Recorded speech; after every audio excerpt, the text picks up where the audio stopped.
اب ایک طرف بھی صف نکلتی چلی جائے, ادھر بندے ہی نہ ہو, تو امام کتنا برا لگے گا, یار یہ نماز ہو رہی ہے, کیا ہو رہا ہے یہ. اس لیے حکم کیا ہے کہ امام کہاں ہو, بیچ میں. تو دائیں طرف صف ہو, اگر ادھر جگہ خالی ہے تو پھر پہلے ادھر کی پر کریں. لیفٹ سائڈ پہ اگر جگہ خالی ہے تو رائٹ پہ نہ جائیں, آپ اس کو پہلے پر کریں. اور رائٹ پہ جگہ خالی ہے تو لیفٹ پہ نہ جائیں, پہلے پہلی صف مکمل ہوگی پھر اگلی شروع ہوگی. تو یہ ساری احکام قرآن و سنت سے ثابت ہیں.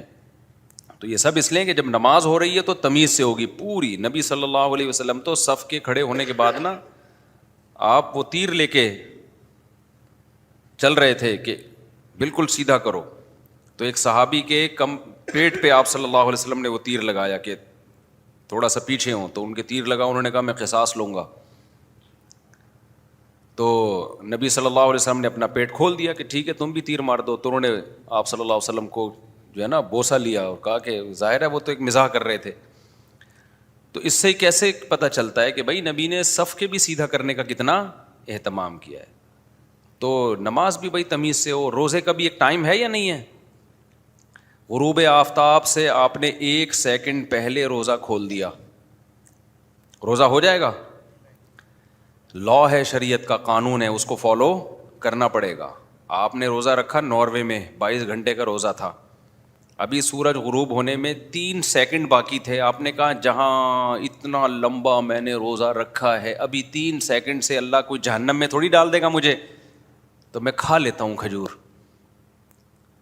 ساری دنیا کے سارے مفتی فتویٰ دیں گے بھائی تیرا روزہ صرف یہ نہیں کہ نہیں ہوا, ٹوٹا بھی ہے, اور 2 مہینے کے لگاتار کفارے کے روزے بھی رکھنے ہیں تم نے. 2 مہینہ اب کفارہ. آپ کہو گے اللہ اتنا بڑا ظالم ہے یار, میں نے 21 گھنٹے مکمل کر لیے, 2-3 سیکنڈ کے فرق سے مجھے 2 مہینے کے روزے لازم ہو گئے. لوگ کیا کہیں گے, بھائی اللہ کا قانون جو ہے وہ چینج نہیں ہو سکتا آپ کے جذبات کی وجہ سے. قانون یہی ہے کہ غروب آفتاب کے بعد ہی روزہ کھولنا پڑے گا. سمجھتے ہو گے نہیں سمجھتے تو وہ نہیں چینج ہو سکتا. تو اس لیے اپنی زندگیوں میں تمیز ومیز لانے کی کوشش کرنی چاہیے. اب آپ یہ دیکھو نبی نے سونے کا کیسا خاندانی طریقہ بتایا ہے. ہمارے نبی صلی اللہ علیہ وسلم باوضو ہو کے سوتے تھے, دائیں طرف کروٹ لے کے سوتے تھے, اور بعض روایات میں بھی آتا ہے کہ اپنا ہاتھ اپنے رخسار کے نیچے. بھی مجھے اس روایت کی پوری تحقیق نہیں ہے کہ صحیح ہے یا کمزور ہے, لیکن اتنی تو ہے کہ دائیں کروٹ پہ آپ نے لیٹنے کے انداز سے آپ کو پتہ چل جائے گا بندے میں تمیز کتنی ہے. لوگ آتے ہیں لونڈے لپاڑے نا گھروں میں آتے ہیں, کیسے ایک ٹانگ مشرق کی طرف, ایک شمال کی طرف, ایک جنوب کی طرف, گردن بالکل ٹیڑھی, زبان ادھر کو نکلی ہوئی ہوگی. ایسا ہی ہے نا, پڑا ہوا ہوگا یوں یوں کر کے. اسی سے پتہ چل جائے گا اس کی زندگی میں کتنا ڈسپلن ہے. مجھے یاد ہے ہمارے ایک ریلیٹیو تھے, ان کے گھر جانا ہوا تو 2 بھائی نا, جوان بھائی بستر پہ سو رہے ہیں, ایک اس بیڈ پہ ایک اس بیڈ پہ. تو ان کے گھر والوں نے مجھے بتایا کہ یہ دیکھیں, ایک میں کہ مزاج میں تمیز ہے, دوسرے میں تمیز نہیں ہے. تو ایک بڑی تمیز سے سو رہا تھا, ایسے تمیز سے نا اپنے کپڑوں کو سمیٹ کے, دوسرا ایسے آڑا ترچھا, نا پتہ ہی نہیں کون سے پرزے کدھر کو جا رہے ہیں اس کے, کچھ پتہ ہی نہیں.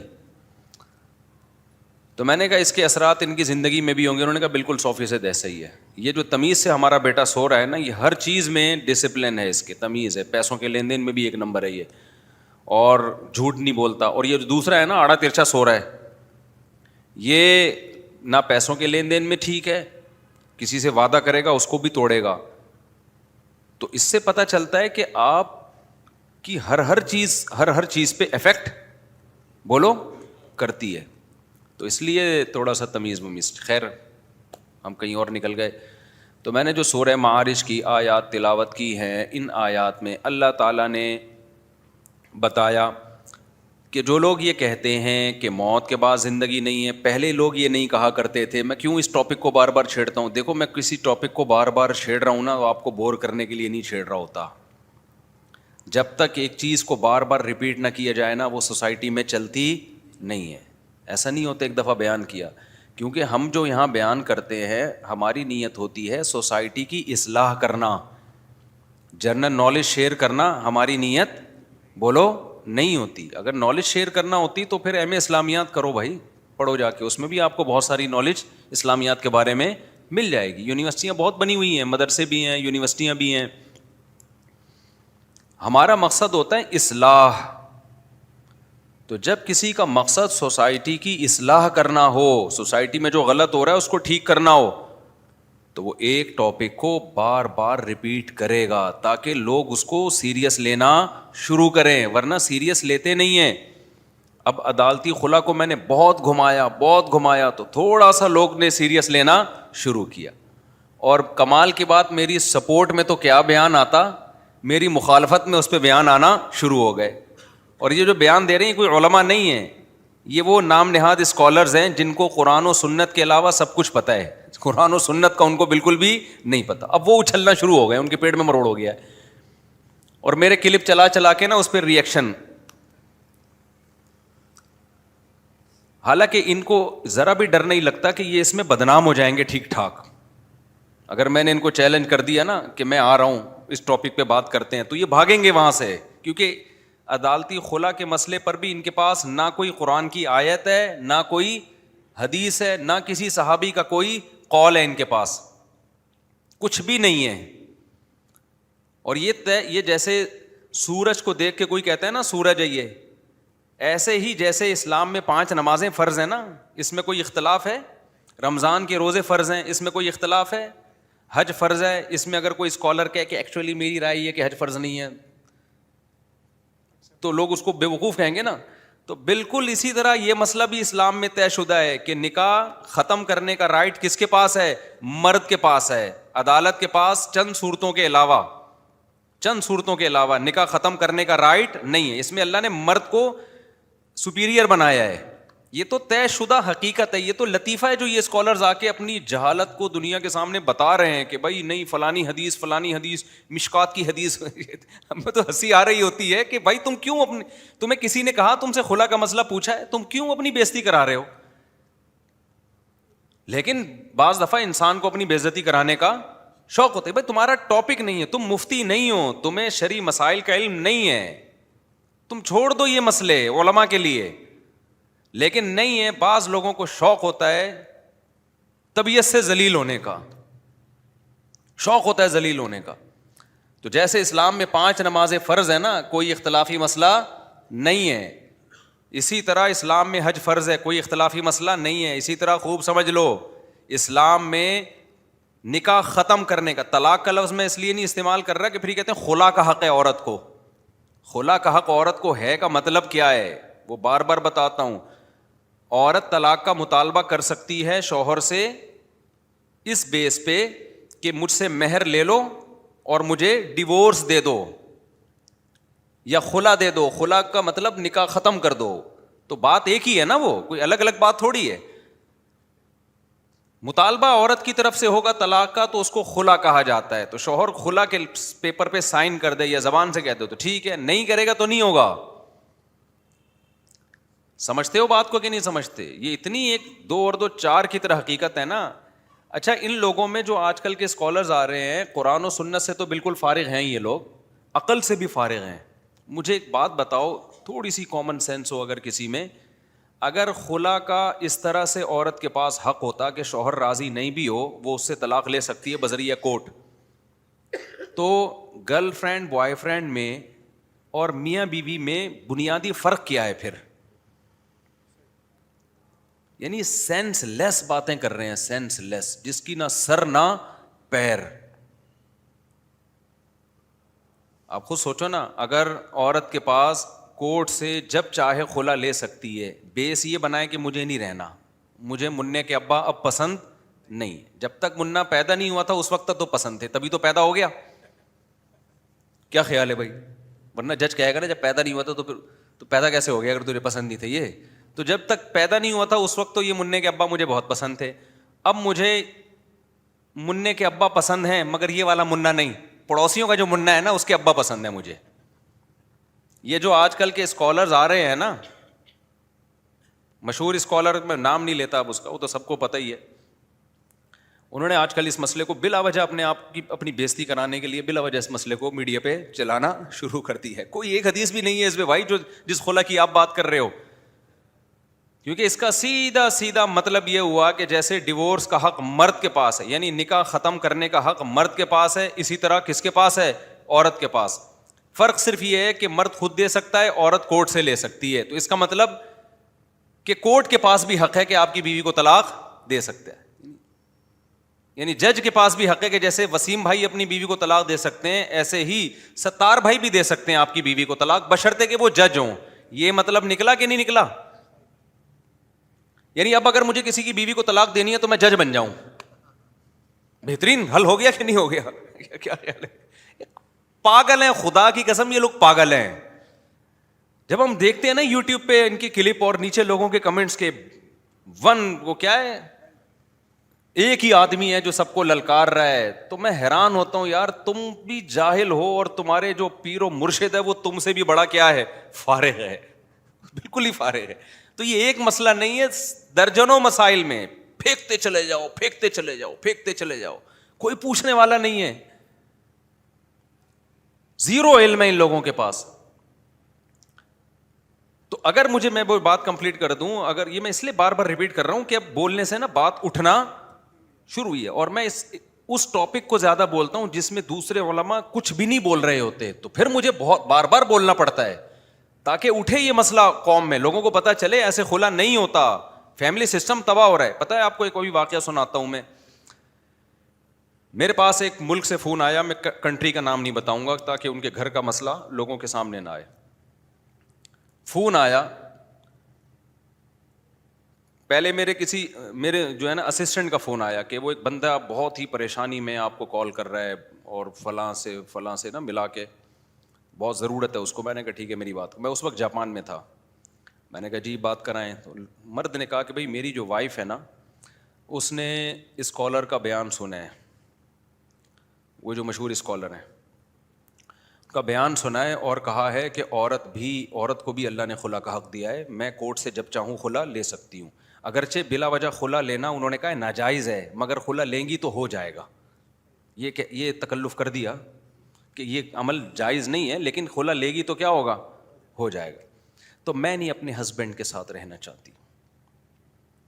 ان کی بیوی کا یہ بیان ہے. پہلے تو اس کا یہ بیان ہے کہ میرے 5 بچے ہیں. میرے کتنے بچے ہیں؟ 5 بچے. میں نام لے بھی دوں اب کیا جا رہا ہے, تو سب کو پتہ ہے کینیڈا سے فون آیا تھا اور 5 ہی بچے تھے ان کے. میں اکثر وہ کرتا ہوں کہ کردار چینج ہو جائے نا, لیکن یہ مسئلہ ایسا ہے کہ اس میں چینج کرنے کی ضرورت نہیں ہے. تو انہوں نے کہا جی, اس شخص نے کہا کہ میرے 5 بچے ہیں اور اب میری وائف کینیڈا میں کورٹ سے طلاق لے رہی ہیں, میں اس پہ راضی نہیں ہوں. اور انہوں نے فلاں اسکالر کا بیان سنا ہے, اس نے کہا ہے کہ مشکات پر اور فلانے پر اور ڈمکانے پر اتنی حدیثیں ہیں. تو مفتی صاحب کیا یہ درست ہے؟ وہ بندہ نا ایسا لگ رہا تھا رو پڑے گا.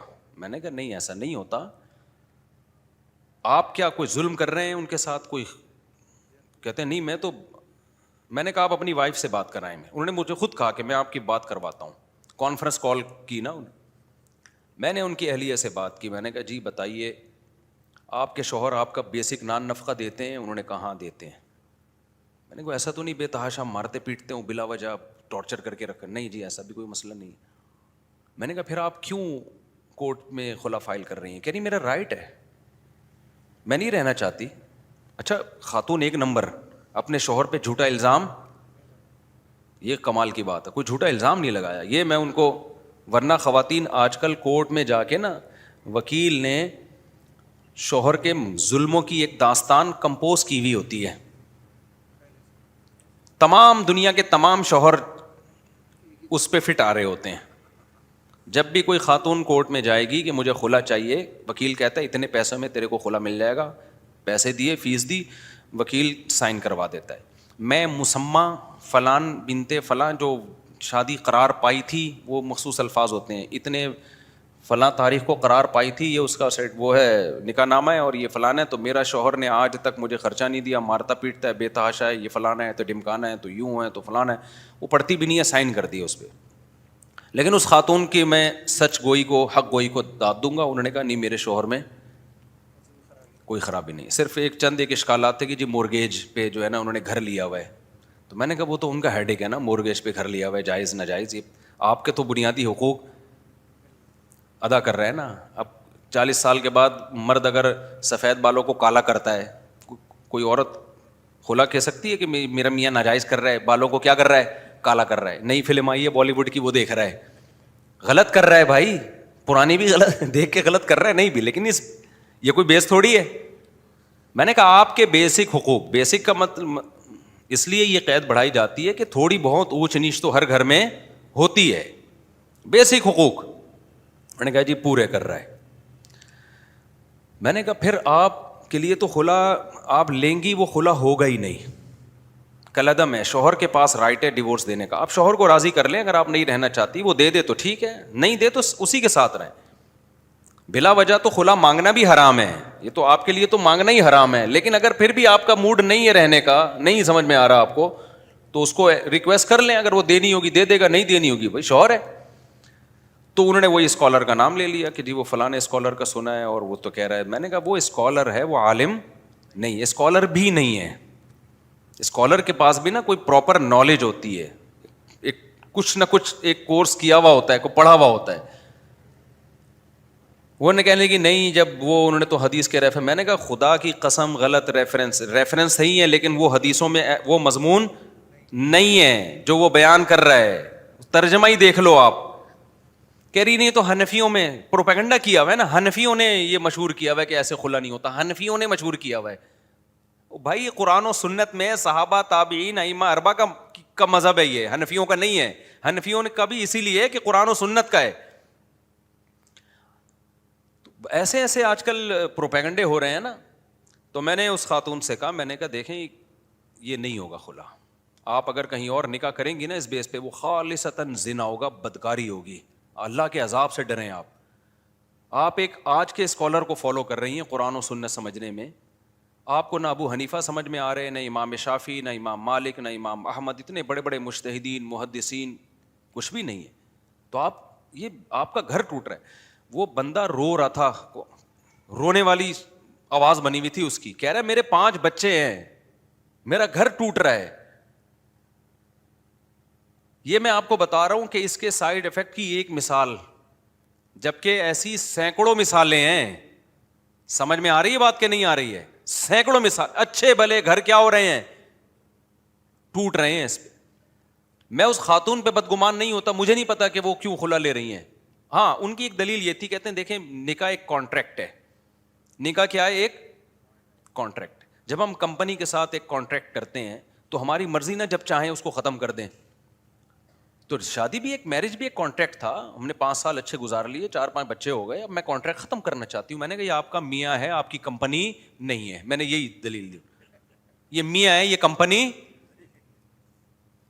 سمجھ میں آ رہی ہے بات کہ نہیں آ رہی؟ بس یہ کہا اور پھر وہ کچھ کہ میں نے لائن کاٹ دی, مجھے غصہ آنے لگا تھا.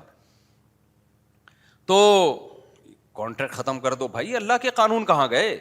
او یعفو الذی بیدہ عقدۃ النکاح, سورہ بقرہ کی آیات ہیں. اللہ فرماتے ہیں کہ رخصتی سے پہلے اگر تم طلاق دیتے ہو تو آدھا مہر تمہیں دینا پڑے گا, بشرطے کہ عورت یہ آدھا بھی معاف نہ کرے. اگر وہ آدھا معاف کر دے, یا وہ شخص جس کے ہاتھ میں نکاح کی چابی ہے, عقدۃ النکاح, نکاح کی گرہ کس کے ہاتھ میں؟ مرد کے ہاتھ میں. اگر وہ پورا دینا چاہے تو اس میں بھی کوئی حرج نہیں ہے. سمجھ میں آ رہی ہے بات کہ نہیں آ رہی؟ اللہ تعالیٰ قرآن میں فرماتے ہیں رخصتی سے پہلے اگر تم بیوی کو ڈیورس دو گے تو پورا مہر کے بجائے کتنا دینا پڑے گا؟ بولو, آدھا مہر دینا پڑے گا. اللہ کہتے ہیں الا ان یعفونا, اللہ یہ کہ وہ عورتیں معاف کر دیں, بولے ہمیں آدھا بھی نہیں چاہیے. او یعفو الذی بیدہ عقدۃ النکاح, یا وہ شخص پورا دے دے جو جس کے ہاتھ میں نکاح کی گرہ ہے. اس سے پتہ چلتا ہے نکاح کی گٹھان کون کھول سکتا ہے؟ جج نہیں کھول سکتا. جج صرف اپنی بیوی کے نکاح کی گٹھان کھول کے اس کو آزاد کر سکتا ہے. شوہر ہے جو اپنی بیوی کی نکاح کی گٹھان کو بولو کھول سکتا ہے. یہ صدیوں سے امت میں یہی چلا, جب تک جنرل مشرف نے قانون چینج نہیں کیا تھا, کوڈ میں بھی یہ قانون نہیں تھا. جو قانون جنرل مشرف بنا کے گیا ہے اس کو آج کا اسکالر جو ہے وہ کہہ رہا ہے کہ یہ قرآن و سنت کے مطابق ہے. جو خلافتوں میں صدیوں سے صحابہ تابعین تابع تابعین سے لے کے آج تک چلا آ رہا ہے، چاروں اماموں کا، اس کہتے ہیں فقہ حنفی کا ہے یہ. تو اس سے آپ سمجھ رہے ہیں، چاہ رہے ہیں کہ وہ جو بخاری کی حدیث ہے نا جس میں آتا ہے کہ قرب قیامت میں اللہ علم کو نہیں اٹھائے گا، علماء کو اٹھائے گا، جس کا نتیجہ یہ نکلے گا کہ لوگ جاہلوں کو اپنا سردار بنا لیں گے.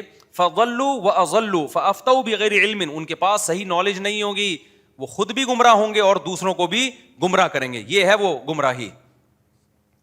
سمجھ میں آ رہی ہے بات کہ نہیں آ رہی؟ تو میں اس مسئلے کو بہت زیادہ اس لیے اٹھا رہا ہوں کہ دوسرے علماء اٹھا نہیں رہے اس مسئلے کو. نتیجہ کیا نکل رہا ہے؟ آپ کا فیملی سسٹم گیا برباد. وفاقی شرعی عدالت کے جج سے کچھ دن پہلے ملاقات ہوئی، بڑے معقول آدمی ہیں. میں نے ان سے کہا، میں نے کہا حضرت یہ کو عدالتی خلا کیا بنا دیا آپ لوگوں نے؟ اس کے اتنے بھیانک نتائج نکلیں گے نا، ابھی آپ کو پتہ نہیں ہے ہونے والا کیا ہے. اسلام نے جب مرد کے ہاتھ میں طلاق کا رائٹ دیا ہے نا کہ نکاح ختم مرد کر سکتا ہے عورت نہیں، اس میں بہت ساری حکمتیں ہیں. اس پر تو میں کئی بار بیان کر چکا ہوں کہ مرد کے پاس طلاق کا حق کیوں ہے، یہ عورت کے پاس کیوں نہیں ہے. اس میں عورت ہی کا فائدہ ہے، عورت ہی کا فائدہ ہے اس میں. اب ان حکمتوں پر میں بات نہیں کروں گا، ابھی یہ کئی دفعہ بیان ہو چکا ہے. میں نے جج صاحب سے کہا، میں نے کہا دیکھیں آپ کائنڈلی اس کو چینج کریں، مجھے بتائیں کوئی اس کے خلاف اگر درخواست دائر کرنی ہے. وہ اس کو مجھے لگ رہا تھا سیریس نہیں لے رہے. میں نے کہا حضرت پتہ اس سے ہونے والا کیا ہے؟ بعض دفعہ نا دلائل سے بات سمجھاؤ نہیں آتی سمجھ میں. وہ کہنے لگے وہ بخاری کی حدیث ہے جس میں آتا ہے نبی صلی اللہ علیہ وسلم نے حضرت جمیلہ کو بلایا، ان کو اپنے شوہر پسند نہیں تھے تو حضرت جمیلہ کو کہا کہ ان کے شوہر کو کہا کہ اپنی وائف کو طلاق دے دو، تو انہوں نے دے دی. تو یہ ہے نا خلا. میں نے کہا ان کے شوہر طلاق دے رہے ہیں، ادھر کون طلاق دے رہا ہے؟ یہ تو خود نبی نے نکاح ختم نہیں کیا، حالانکہ وہ پیغمبر تھے، ان کو پتا تھا طلاق کا حق کس کے پاس ہے؟ شوہر کے پاس ہے. ادھر بھی شوہر کو بلا کے مشورہ دیا جا رہا ہے. وہ آرڈر بھی مشورے کے معنی میں تھا. جیسے قرآن میں بعض صیغے آرڈر کے ہیں لیکن وہ حکم کے معنی میں نہیں ہے، یعنی وجوب کے معنی میں نہیں ہے، وہ مشورے کے معنی میں ہے. جیسے نبی صلی اللہ علیہ وسلم نے صحابہ کو حکم دیا نا کہ تعبیر نخل، نر اور مادہ کھجوروں کو نہیں ملایا کرو ان کے پھولوں کو، تو آپ نے فرمایا یہ میرا کوئی وجوبی حکم نہیں ہے، کیونکہ دنیا کا معاملہ ہے نا یہ کہ کس نے اپنی بیوی کو رکھنا ہے، کس نے چھوڑنا ہے، کس نے نر مادہ کھجوروں کے پھولوں کو ملانا ہے، نہیں ملے تو دنیاوی معاملہ ہے. تو اس لیے نبی نے فرمایا ان اذا امرتکم بشیء فاتقوا اللہ ما استطعتم، جب میں دنیا کے معاملے میں کوئی حکم دوں تو جب دین کے معاملے میں حکم دوں تو اللہ سے ڈرو، اور جب دنیا کے معاملے میں حکم دوں تو تم مجھ سے زیادہ بہتر جانتے ہو. دیکھو ایک اور مثال میں اس کی دوں. حضرت بریرہ رضی اللہ تعالی عنہا کسی کی غلام تھیں، باندھی تھیں. آپ لوگ کی توجہ ہے، بور تو نہیں ہو رہے؟ کچھ علمی موضوعات سے لوگ بور ہونا شروع ہو جاتے ہیں. حضرت بریرہ جو تھی نا، حضرت بریرہ یہ غلام تھیں، باندھی تھیں. ان کی شادی ہوئی تھی کسی شخص سے، حضرت مغیث رضی اللہ تعالیٰ عنہ سے. یہ حضرت مغیث کی بیوی تھیں اور اپنے مولا کی باندھی. اسلام میں مولا اپنی باندھی سے ریلیشن قائم کر سکتا ہے، جو سیکشول ریلیشن ہوتا ہے، لیکن جب اس کی شادی کرا دے تو پھر اس سے وہ ریلیشن قائم نہیں کر سکتا. سمجھ میں؟ کیونکہ اب اس کے شوہر کا اس پر حق ہے. ایسا اسلام میں بغیرتی نہیں ہے کہ ایک عورت ہے تو دو تین مرد اس سے تعلق قائم کر سکتے ہوں، ایسا نہیں ہے. اب اسلام نے عورت کو یہ رائٹ دیا ہے، جو باندھی ہے نا، باندھی، اس کا شوہر اس کو 2 طلاقیں دے گا تو نکاح مکمل ختم ہو جائے گا، کیونکہ باندھی پر مرد کو ملکیت آدھی آتی ہے، لہذا 3 طلاق دینے کی ضرورت نہیں ہوتی نکاح سے نکالنے کے لیے. 2 سے بھی نکاح، اب 1.5 ہونا تو 1.5 چاہیے، لیکن طلاق 1.5 ہوتی نہیں ہے، تو 2 طلاقوں سے کیا ہو جائے گی؟ وہ 2 طلاقوں سے ہی نکاح مکمل ختم ہو جاتا ہے. اب جب باندھی آزاد ہوتی ہے نا تو مرد کو اس پر ایک اور طلاق کا حق آتا ہے کہ اب 2 سے نہیں بلکہ 3 طلاقوں سے آزاد ہوگی یہ. تو اب مرد کی ملکیت اس پہ بڑھ رہی ہے نا.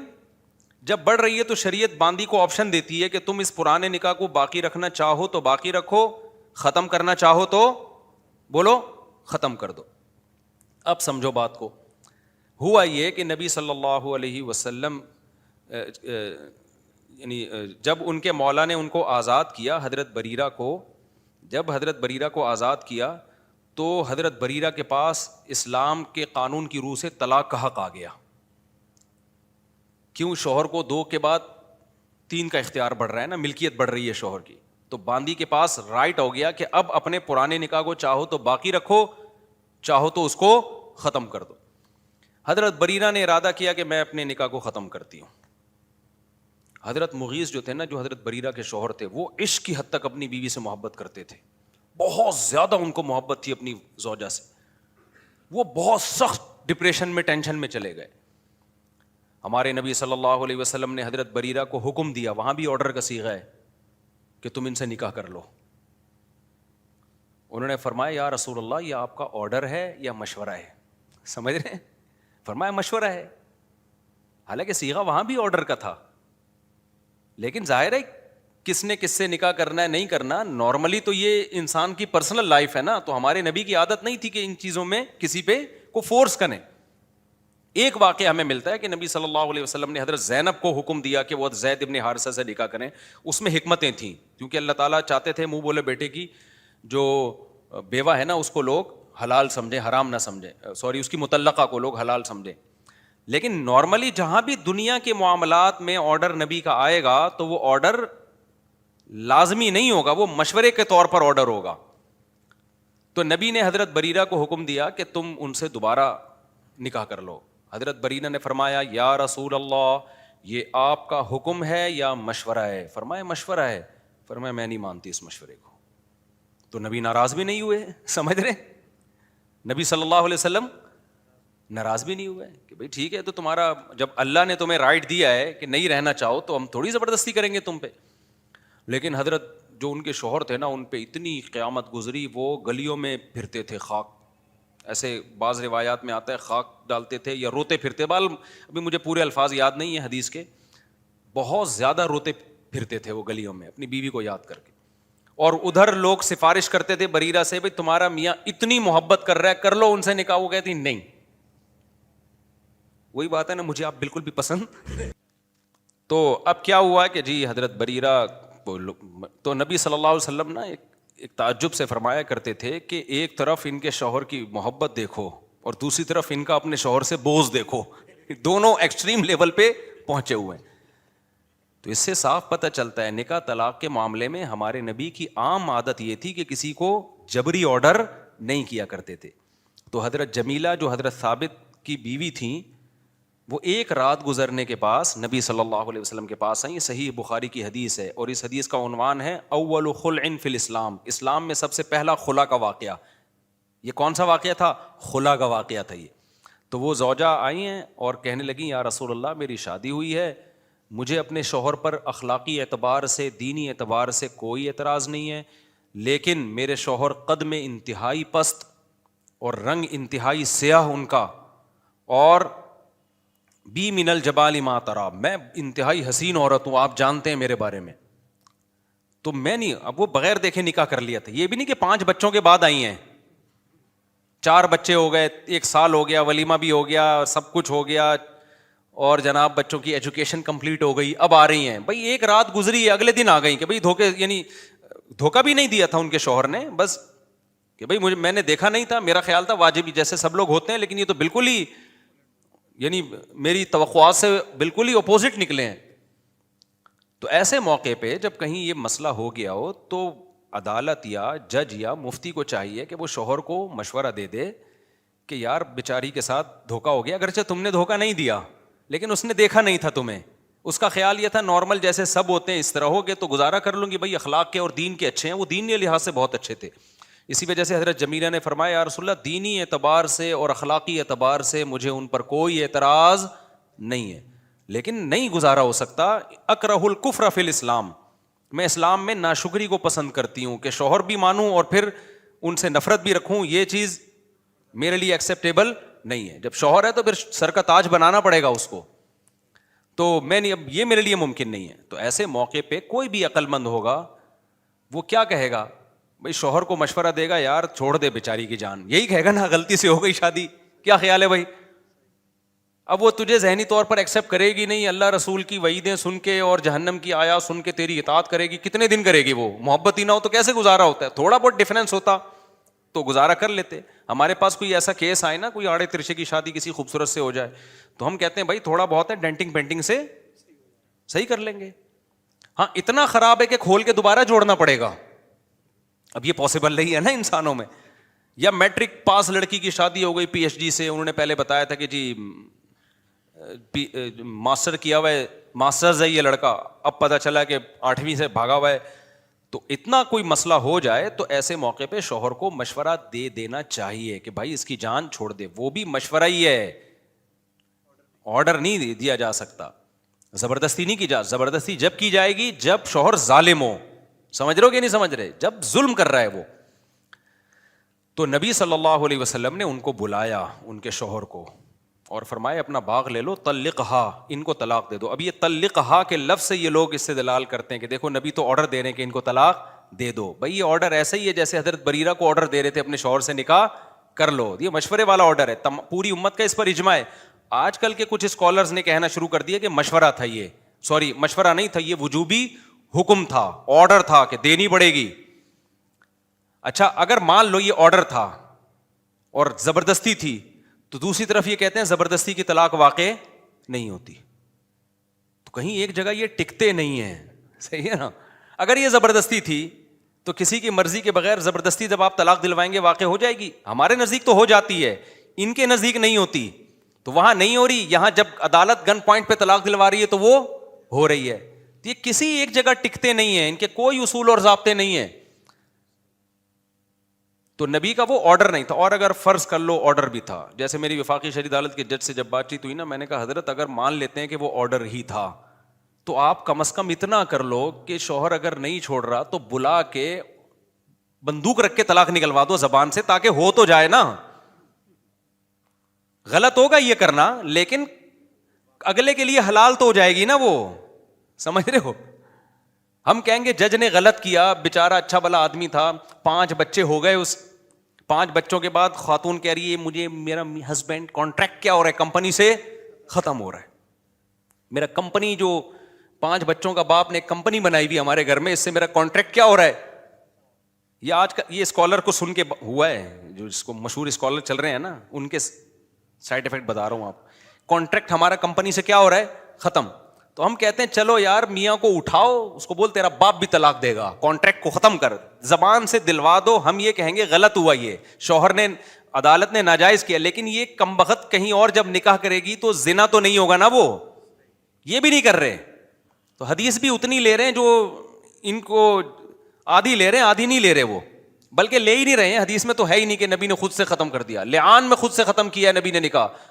لعان کا مطلب یہ ہوتا ہے شوہر اگر بیوی پہ زنا کی تہمت لگائے اور پھر 5 قسمیں اٹھا کے عدالت میں بیان دے کہ یہ میں سچ بول رہا ہوں, مجھ پر اللہ کی لعنت ہو اگر میں جھوٹ بول رہا ہوں, اور عورت بھی قسمیں اٹھا لیں, اس عمل کو لعان کہتے ہیں.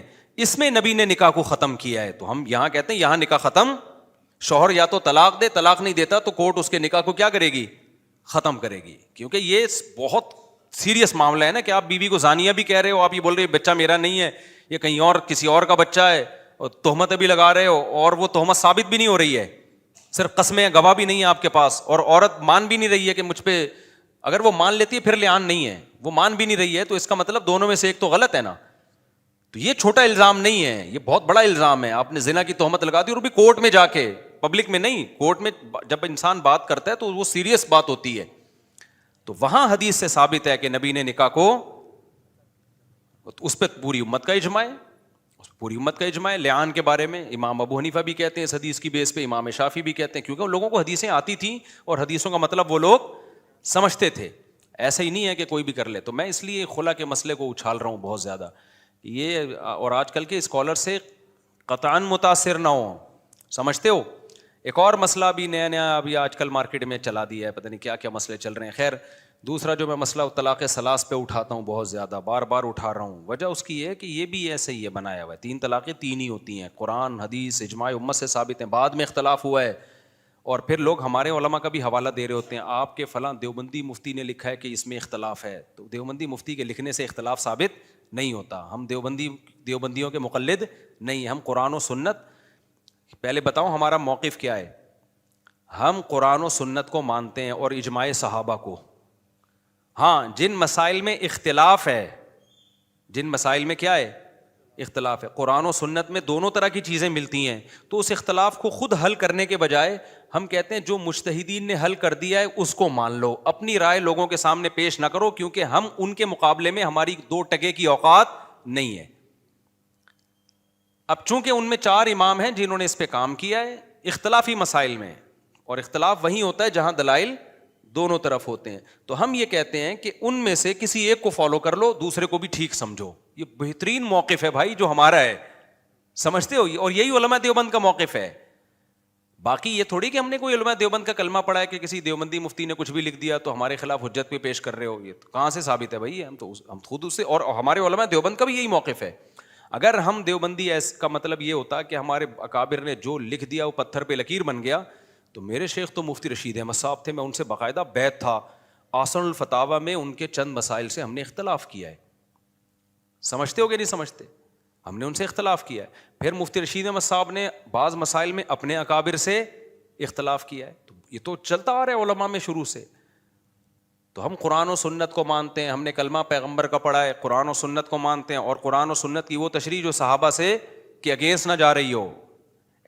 اور پھر بھی کئی اختلاف ہوگا اگر, تو اس میں ہم مجتہدین کو فالو کرتے ہیں, آج کل کے اسکالر کو فالو نہیں کرتے. حالانکہ ہمارے پاس ان اسکالر سے زیادہ علم ہے, پھر بھی ہم کہتے ہیں ان کے مقابلے میں اپنی رائے کو چھوڑ دو, کیونکہ ان میں غلطی کا, لوگ کہتے ہیں ان میں غلطی کا بھی تو امکان ہے. ان میں جب غلطی کا امکان ہے تو آپ میں غلطی کا امکان ان سے زیادہ ہے. تو جس میں غلطی کا کم امکان ہے اس کو فالو کیا جائے گا, تو ان میں کم امکان ہے. اب اس میں ادھر ادھر جا کے کلابازیاں کھانے سے بہتر ہے ایک فقہ کو فالو کرو, دوسرے کو کیا سمجھو, ٹھیک سمجھو. یہ امت کو جوڑنے کا طریقہ ہے, اس کے علاوہ منجن کے علاوہ کچھ بھی نہیں ہے. میں نے ابھی جامعۃ الرشید پہ ایک ولاگ بنایا ہے, اس میں ایسے ایجوکیٹڈ کوالیفائڈ لڑکوں کا میں نے انٹرویو لیا ہے جن کو ہم درس نظامی پڑھا رہے ہیں, میں پڑھا رہا ہوں, دیگر ٹیچرز پڑھا رہے ہیں. تو میں نے اس ولاگ میں یہ بتایا ہے کہ بتاؤ کیا مدرسوں میں ہم منجن بیچ رہے ہیں؟ اگر یہ منجن بک رہا ہے قرآن و سنت کے نام پہ, تو اتنے ہائی کوالیفائڈ لڑکے ہم سے عالم بن کے کیوں جا رہے ہیں؟ میرے شاگردوں میں ایسے لڑکے ہیں جو آرمی میں, پاکستان نیوی میں کمیشن آفیسر گئے ہیں. میرے شاگردوں میں MBBS ڈاکٹر ہیں, PhD بھی ہیں, ماسٹرز کیے ہوئے بھی, IBA سے پڑھے ہوئے, لم سے پڑھے ہوئے, اور آپ کے اللہ بھلا کرے کون سی یونیورسٹی ہے جہاں کا پڑھا ہوا آدمی ہمارا شاگرد نہیں ہوگا. وہی سلیبس پڑھا رہے ہیں جو ہم بچوں کو پڑھا رہے ہیں, وہی وہاں بھی پڑھا رہے ہیں, اور وہی. تو YouTube پہ بیٹھ کے منجن کی باتیں کرنا بہت آسان ہے, لیکن کبھی آپ ملو ہم سے, تم نظر سے نظر ملاتے تو بات کرتے نہ مسکراتے, تو اختلافات ہوتے رہتے ہیں, آنا جانا تھا, آتے جاتے تو آ بھی جاؤ کہ ہم بلاتے ہیں, تم بلاتے اور ہم نہ آتے تو. یہ یاد کر لو, شعر بہت خاندانی ہے. اب میں اپنے اصل ٹاپک کی طرف آتا ہوں. کیا کریں یار, تمہیدیں لمبی ہوتی جا رہی ہیں نا, فیملی سسٹم بڑھ گیا ہمارا, اس لیے میں اس پہ چیخ رہا ہوں. ابھی دیکھو جاپان میں بار بار وہی ٹاپک آتا ہے نا, جاپان میں سب کچھ ہے, خاندان نہیں ہے, اڑ گئے خودکشیاں بڑھاپے میں ایسی کی تیسی. تو وہی خلا کو جب پروموٹ کرو گے ان اسکالرس کو سن کے کہ عورت کو بھی, یہ کرتے ہیں خواتین کو خوش کرنے کے لیے, اور نیچے خواتین کے بڑے کمنٹس ہوتے ہیں, ایک ہی بندہ ہے جو ہمارے حق میں بات کرتا ہے, وہ آپ کو نہیں پتا ہے, یہ آپ کا بیڑا غرق کرے گا, کیونکہ ابھی تو خواتین کو زیادہ معلوم نہیں ہے, نہ ہمارے یہاں کلچر میں آئی ہے یہ چیز. جب یہ چیز بڑھے گی نا, اچھا عورت کو بھی حق ہے کہ اگر اس کو میاں پسند نہیں ہے تو وہ جا کے کورٹ سے خلا لے لے, تو آہستہ آہستہ یہ چیز کیا ہوگی, بڑھے گی. ذرا سا کوئی شوہر میں مسئلہ آیا, چل بھائی نکل پتلی گلی سے. اس کے بعد کیا ہوگا, میں نہیں کہہ رہا 100% ایسے ہو جائیں گے, لیکن مردوں کو عورت پہ اعتماد آہستہ آہستہ ختم. مرد کو پتا ہوگا کہ یار یہ ابھی بہت اچھی ہے, کل اگر بگڑ گئی تو یہ جیسے میرے پاس ڈیورس کا حق ہے, اور اس میں بھی اللہ نے پابندیاں لگائی ہیں کہ ایک طہر میں ایک طلاق دو, پھر اگلے طہر میں اگلی دو, پھر اگلے طہر میں اگلی دو. تو میرے پاس تو پھر بھی اتنی پابندیاں ہیں, اس کے پاس تو کچھ بھی نہیں, کورٹ میں جائے گی ٹھک کر کے لفافہ پکڑائے گی کورٹ اور پتلی گلی سے نکلو. تو میں تو بڑھ گیا.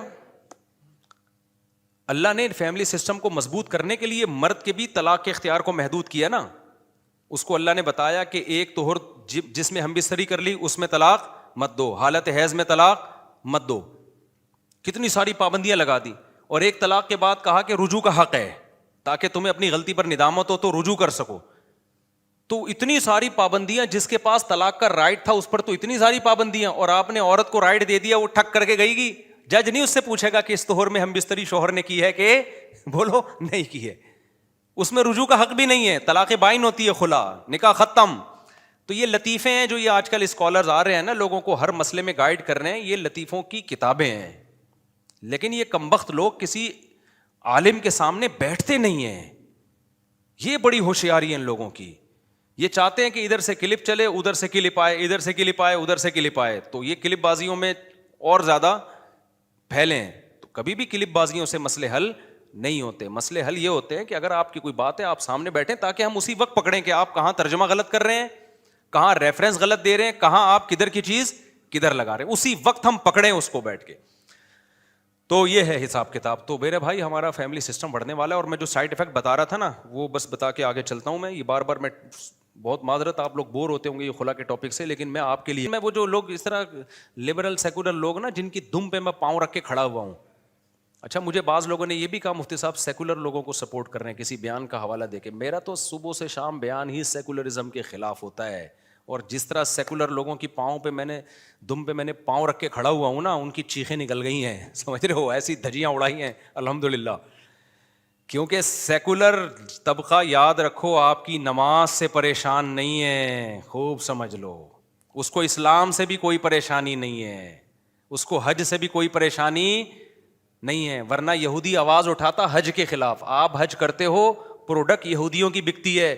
یہودی کہتے ہیں 40 لاکھ کے بجائے 80 لاکھ حج کیا کرو, کیونکہ وہاں ملٹی نیشنل کمپنیوں میں مال کس کا بک رہا ہے, بولو نا, یہودیوں کا. تو ان کو اس سے کوئی نہیں ہے, نماز سے, آپ کے حج سے, آپ کے زکوٰۃ سسٹم سے. آپ کو پتہ ہے سیکولرزم اصل میں کہتے کس کو ہیں, فیملی سسٹم کے توڑنے کا نام ہے سیکولرزم. اگر ڈیپتھ میں جاؤ گے تو اس کا یہ خلاصہ نکلے گا. وہ کہتے ہیں سوسائٹی میں عورت کو آزادی دو, زنا کو عام کرو, بچوں کی پیدائش کو روکو. اصل میں نام اس چیز کا ہے سیکولر, یعنی لیبل تو کچھ اور لگاتے ہیں. محمد صلی اللہ علیہ وسلم پہ اعتراضات کرتے ہیں, وہ معاذ اللہ یوں تھے اور ایسے تھے, اور مولوی ایسے ہوتے ہیں, مولوی 2 نمبر ہوتے ہیں, مدرسوں میں یہ ہو رہا ہے, فلانوں میں یہ ہو رہا ہے, ڈمکانوں میں یہ ہو رہا ہے. اصل میں جو ان کی سوچ ہے نا, دیکھو عبادت تو ہندوؤں میں بھی ہوتی ہے نا. کبھی آپ نے ایتھیس اور جو سیکولر لوگ ہیں ان کو ہندوؤں کے خلاف اتنا چیختے ہوئے دیکھا ہے آپ نے؟ بولتے کیوں نہیں؟ حالانکہ ہندو کئی اپنے ہاتھوں سے بنائے ہوئے بتوں کی عبادت کر رہے ہیں, وہ تو بالکل 100% عقل کے خلاف ہے یا نہیں ہے؟ عیسیٰ علیہ السلام, حضرت عیسیٰ کو اللہ کا بیٹا کہتے ہیں. کوئی سائنسدان اس بات کو مان لے گا؟ کوئی لاجک میں آتی ہے یہ بات؟ لیکن جتنے لبرل سیکولر اور ملحد لوگ ہیں ان کی توپوں کا 99% توپوں کا رخ کس کی طرف ہے؟ مسلمانوں کی طرف. حالانکہ اسلام لاجک کے سب سے زیادہ قریب ہے. ایک خدا کو مانتا ہے, عقل بھی یہی کہتی ہے کہ کوئی کریٹر ہے تو وہ اکیلا ہوگا. یہ خاص طور پر یہ جو پتھر ہیں اور یہ سورج چاند ستارے تو بھگوان ہو نہیں سکتے. اور وہ جو ان کا عبادت کا طریقہ دیکھو آپ, جو وہ مندروں میں جا کے جس طرح سے عبادت کرتے ہیں, طہارت نہیں ہے ان میں. مسلمان تو چلو سیکولر لوگوں کو چاہیے تھا کہ چلو یار اسلام فرض کرو غلط مذہب ہے, لیکن سوسائٹی میں خیر پھیلا رہا ہے نا, اس بہانے 5 دفعہ لوگ وضو کر لیتے ہیں, 15 دفعہ ناک صاف کر لیتے ہیں نماز کے بہانے, ایسا ہے یا نہیں ہے؟ 15 دفعہ دانت صاف کر لیتے ہیں. کیا خیال ہے؟ تو سیکولر لوگوں کو چاہیے تھا, جو ملحد لوگ ہیں, جو ایتھیس لوگ ہیں, ان کو چاہیے تھا, وہ کہتے کہ ٹھیک ہے خدا تو نہیں ہے اور محمد صلی اللہ علیہ وسلم معاذ اللہ نقل کفر جھوٹے نبی ہیں, لیکن اسلام بہرحال دوسرے ریلیجن سے بہت اچھا مذہب ہے اور اس میں خیر کا عنصر زیادہ ہے. چند ایک چیزیں ہیں ایکچولی جس پہ ہمیں اعتراض ہوتا ہے کہ انہوں نے نبی کو اتنا بڑا کیوں بنا لیا اور ایک خدا کی عبادت کو اتنا ویلیو کیوں دے رہے ہیں, جنت اور جہنم کو کیوں مان رہے ہیں یہ لوگ, یہ ہماری سمجھ میں نہیں آتا. لیکن کم از کم ایسا ہوتا ہے کہ یہ 5 ٹائم 15 دفعہ کلی کر لیتے ہیں. یہ دانتوں کو صاف کرنا ان کے مذہب کا حصہ ہے. ہفتے میں 1 دفعہ نہانا ان کے مذہب کا, کم سے کم 1 دفعہ نہانا, ایسا نہ ہو کہ 1 ہی دفعہ نہائیں آپ, کم سے کم 1 دفعہ نہانا ان کے مذہب کا بولو حصہ ہے. ان کے مذہب میں ہے کہ بوڑھی ماں کو اولڈ ہاؤس میں جمع نہیں کرنا, گھر میں رکھ کے اس کے قدموں میں جنت تلاش کرنی ہے. ان کے مذہب میں ہے کہ آپ کا باپ جب بوڑھا ہو جائے تو بڑھاپے میں اگر وہ ڈانٹتا بھی ہے تو ہیومن رائٹس انہوں نے اسلام نے اتنے دیے ہیں کہ اس بوڑھے کے سامنے آپ کو اف کرنے کی اجازت نہیں ہے. ان کے مذہب میں ہے کہ عورت ساری زندگی کھائے گی, کھلائے گا کون اس کو؟ ساری زندگی اس کا ہسبینڈ کھلائے گا. شوہر کھلائے گا اس کو ساری زندگی. ان کے مذہب میں ہے کہ زیر ناف بالوں کی بھی صفائی کرنی ہے. ان کے مذہب میں ہے کہ قضائے حاجت کے بعد پانی سے استنجا کرنا ہے. ان کے مذہب میں ہے کہ بغلوں کے بال بھی صاف کرنے ہیں. میں آسٹریلیا میں تھا, میں نے 2 گورے دیکھے, وہ کوئی چیز سامان اوپر اٹھانے لگے نا تو میں بے ہوش ہوتے ہوتے بچا. وہ پہلے تو یوں کھڑے ہوئے تھے نا, بنیان پہنا ہوا تھا, یوں کھڑے ہوئے تھے. میں نے کہا اچھا ہے, لگے خوبصورت, نائس ٹو میٹ یو. تو وہ جرنلسٹ, سچا واقعہ ہے, آپ پوچھ لینا سلیم بھائی سے جو میرے میزبان تھے. تو کوئی چیز نا, کوئی کسٹمر آیا کہ اوپر سے کچھ, انہوں نے یوں کیا نا تو بس قریب تھا کہ میں ایسا بھاگا نا. 2 بندے تھے, دونوں ایسے ہی, دونوں جب یوں کیا تو میں یوں بھاگا, وہ ناک پہ ہاتھ رکھ کے نا ایسے. وہ سلیم بھائی نے پکڑا, کہاں جا رہے ہو؟ میں نے کہا میں کوئی پانی مل جائے گا کہیں سے ڈوبنے کے لیے. میں نے کہا کیا یہ سب اسی طرح ہی ہوتے ہیں؟ انہوں نے کہا نہیں سب نہیں ہوتے, یہ ہیں. تو میں نے کہا اگر یہ ہیں تو غلط ہے نا یہ, یعنی ہمارے یہاں اگر کوئی ایسا ہوگا کم از کم یوں تو نہیں کرے گا نا وہ. آپ کو پتہ نہیں, آپ سمجھ رہے ہو کہ یار مفتی صاحب کچھ ضرور سے زیادہ نفیس ہو گئے. میں اتنا نفیس نہیں ہوں, معاملہ وہاں بہت خراب تھا, بہت خراب معاملہ تھا. تو ایتھیسٹ کو چاہیے وہ یہ کہا کرے کم از کم مسلمان بغلیں تو صاف کر لیتے ہیں نا اسلام کے بہانے. یہ گندگی مسلمانوں کے ہاں تو نہیں رکھی ہوئی ان لوگوں نے. تو کتنی ساری خوبیاں اسلام کی. کبھی ان ملحد لوگوں کے پھوٹے منہ سے کبھی ایک تعریف سنی آپ نے؟ لیکن نہ یہ ہندو کے خلاف اتنا بولتے ہیں, نہ یہ عیسائیوں کے خلاف بہت زیادہ بولتے ہیں, نہ یہ. کمال کی بات یہ کہ یہ ان سیکولر اسلامک اسکالرز کے خلاف بھی بہت زیادہ نہیں بولتے, جن کے بارے میں ان کو پتا ہے کہ ان کی وجہ سے خود ہی ویسے ہی اسلام زمین میں گڑ جائے گا. کچھ اسلامک اسکالر ایسے ہیں جو کہتے ہیں ابو حنیفہ بھی ایسے تھے, فلانا بھی ایسے, ڈمکانے بھی ایسے, ان کو یہ سپورٹ کرتے ہیں. کیوں؟ ان کو پتا ہے کہ جو کام یہ کر رہے ہیں نا وہ کام ہم نہیں کر سکتے, کیونکہ یہ لوگ پوری امت کے علماء صلحاء سے جب اعتماد ہی ختم کر دیں گے تو اسلام تو ویسے ہی زمین میں گڑ جائے گا. ایک آدمی پہ آ کے پورا اسلام باؤنڈ کر جائے گا اور اس آدمی کے جاتے ہی ختم. تو وہ ساری پوری امت سے ہٹا کے بند گلی میں لا کے کھڑا کر دے گا لوگوں کو. تو اس وہاں بھی سافٹ ہلکا وہ ہاتھ رکھتے ہیں. تو یہ کیوں ہے آپ کو پتہ ہے؟ یہ سیکولرزم کو نہ نماز سے, یہ جو ہماری اعتراض ہے, نہ ان کو حج پہ اعتراض ہے, نہ ان کو ہماری داڑھی پہ اعتراض ہے. داڑھی تو گورے بھی بہت سارے رکھتے ہیں. میں وہاں گیا ہوں ابھی آسٹریلیا, وہاں بعض گوروں کی میں نے اتنی بڑی بڑی, وہ جو میں نے ابھی ولاگ آیا نا ٹرین میں, کتنی بڑی داڑھی ہے نا گورے کی, اس کا کبھی مذاق اڑایا ہوگا ان میں سے کسی نے؟ سکھ کتنی بڑی بڑی داڑیاں رکھتے ہیں. ان کو پتہ ہے کیا ہے جو بات میں چیخ رہا ہوں 15 سال سے, جو آپ کو سمجھانے کی کوشش کر رہا ہوں, بھائی ان کو اسلام پہ نہیں, ان کو ہمارے فیملی سسٹم پہ کیا ہے اعتراض ہے. یار یہ اتنا خوبصورت معاشرہ, ابا اماں خالہ پھپھی چچی مامی بھابیاں دیورانیاں جٹھانیاں بہنیں پوتے نواسے, پورا کلچر, اور اسپیڈ سے 16 کے بجائے 18 بچے. آپ کو نہیں پتا کہ یہ اس ان نعروں سے اور اس دعوت سے ان پہ کیا گزرتی آرے چلتے ہیں ان کے دلوں کے اوپر. سمجھتے ہو کہ نہیں سمجھتے؟ تو یہ والا اسلام حج روزے والا کسی کو اس پہ کوئی اعتراض نہیں ہے. اصل مسئلہ سارا کہاں آ کے ہوتا ہے؟ زیادہ ان کی توپوں کا رخ اس سمت میں ہے. یہ چاہتے ہیں زنا حلال ہو, سب سے پہلے بدکاری حلال ہو, بدکاری کو حلال کر دو پھر سب سیٹ ہے. کہتے ہیں ٹھیک ہے یار تہجد پڑھو. زنا حلال ہونے سے کیا ہوگا؟ عورت کا بیڑا غرق. عورت کا کیا ہو جائے گا؟ بیڑا غرق. میں نے بتایا نا آسٹریلیا میں ابھی وہ ایک واقعہ ہوا, ہمارے دوست نے بتایا کہ ایک گرل فرینڈ تھی, اس کے بوائے فرینڈ نے اس کو دبا کے استعمال کیا, ٹھیک ٹھاک خرچہ کرتا تھا, اس ٹیشو پیپر کی طرح اس کو مزے اڑانے کے بعد چھوڑ دیا. اب سیکولر لوگوں کے پاس اس کا کوئی حل ہے؟ ایسی عورتوں کا کوئی ٹھکانہ ہے؟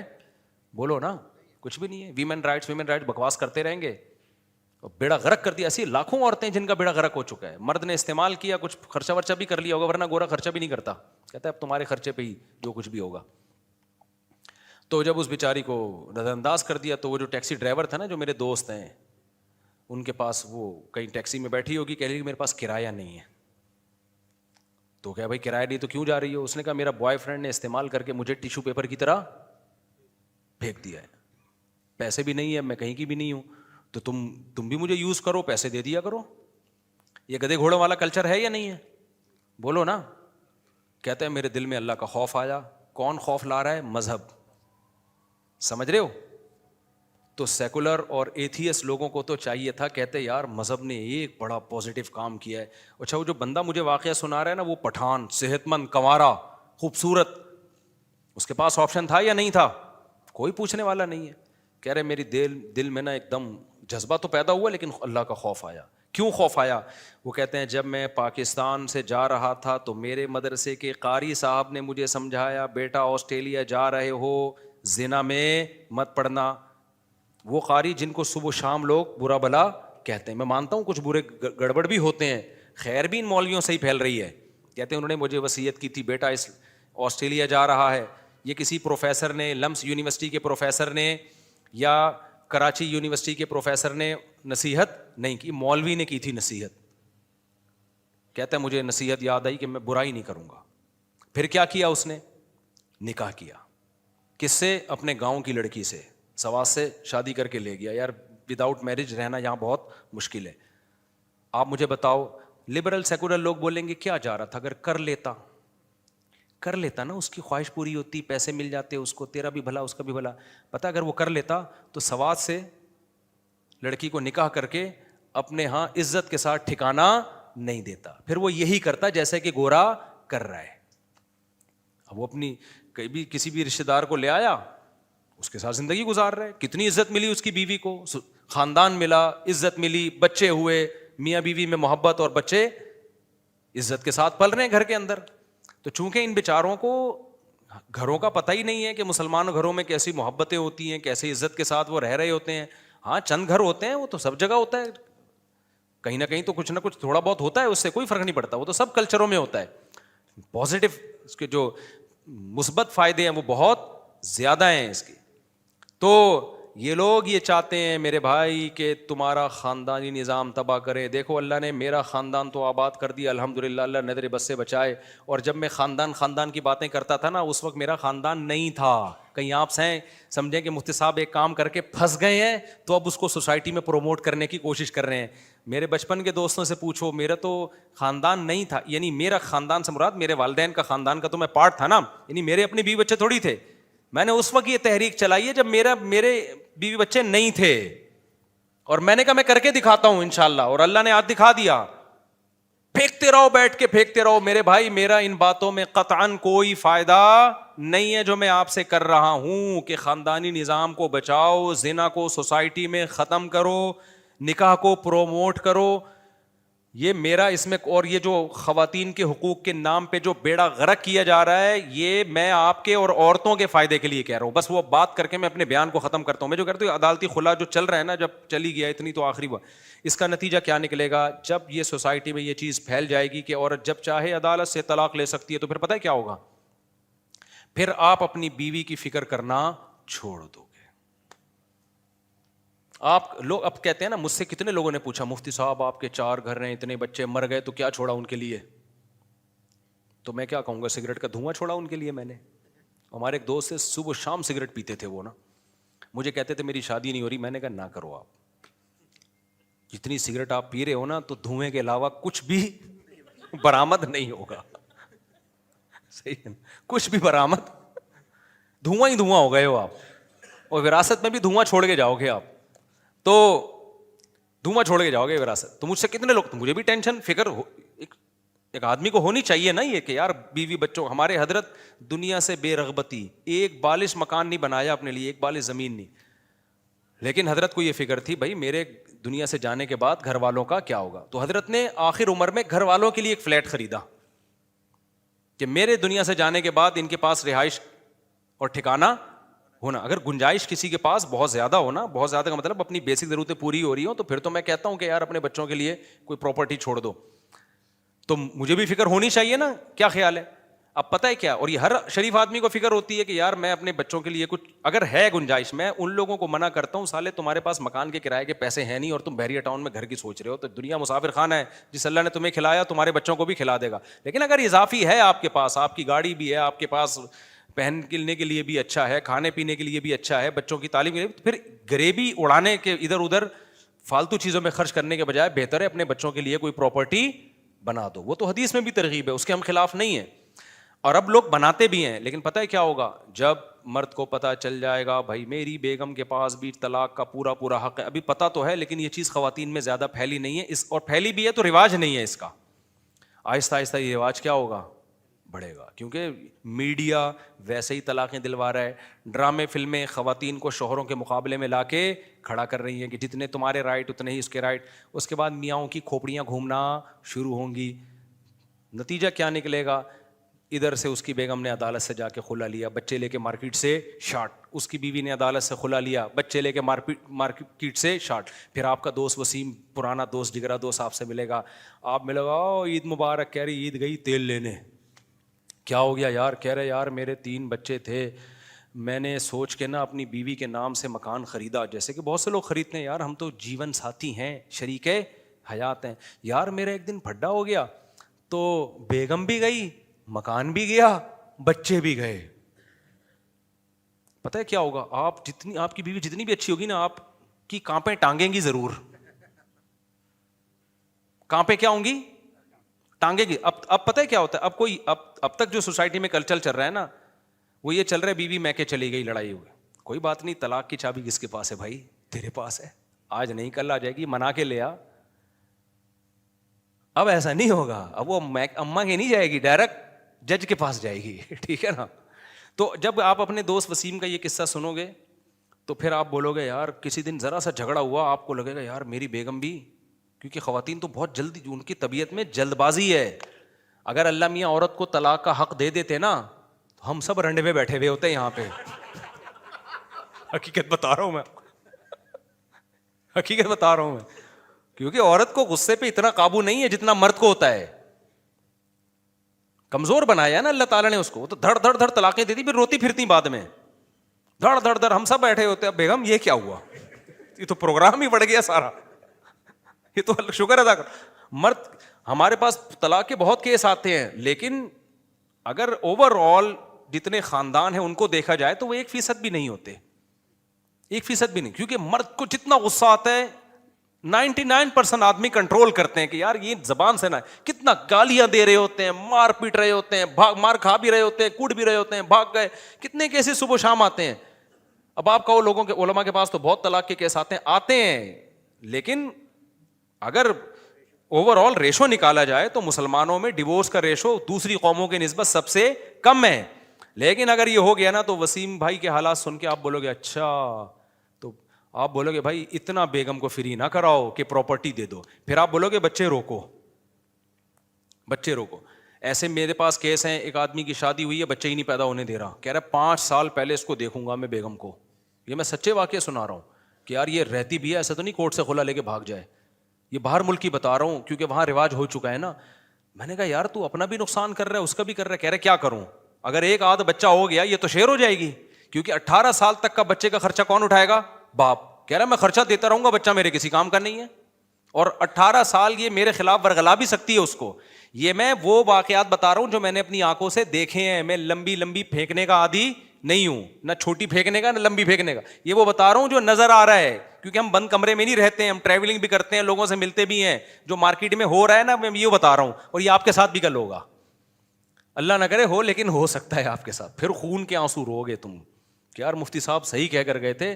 تو میں خلا پہ کہنا چھوڑ دوں گا بشرطے کہ دوسرے علماء بھی اس پہ آواز اٹھانا شروع کر دیں. جس دن انہوں نے آواز اٹھائی تو میرا ٹاپک چینج ہو جائے گا. اس طرح میں 3 طلاق پہ کہنا بھی چھوڑ دوں گا بشرطے کہ دوسرے حضرات اس پہ کہیں. میں 4 شادیوں پہ کہنا بھی چھوڑ دوں گا. دوسرے بولنا شروع تو کریں نا, کوئی بول ہی نہیں رہا نا, تو میں کیا کروں بھائی, تو مجھے ہی اکیلے کو بولنا پڑ رہا ہے معذرت کے ساتھ. تو آپ لوگ اپنے خرچے پہ اپنا خیال رکھیے گا, اور اپنی اپنی بیگموں کو پکڑ کے رکھیں آپ لوگ,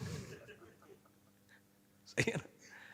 پراپرٹی دیں بیگم کو. مجھے امید ہے آپ لوگوں میں سے کسی کی بیگم نہیں بھاگے گی. لیکن آگے کیا ہوگا, میں ایک واقعہ سنا کے بیان ختم کرتا ہوں.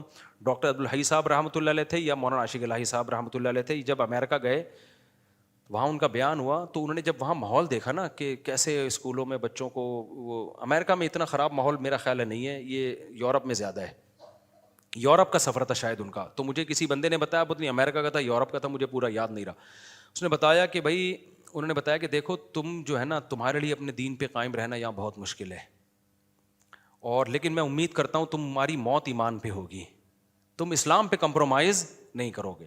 تم کسی زنا میں پڑ گئے, شراب میں پڑ گئے, اس کا خطرہ ہے, لیکن میں تمہارے بارے میں یہ گارنٹی سے کہہ سکتا ہوں کہ تم مسلمان مرو گے, اتنے خراب نہیں ہوگے کہ اسلام کو چھوڑ دو.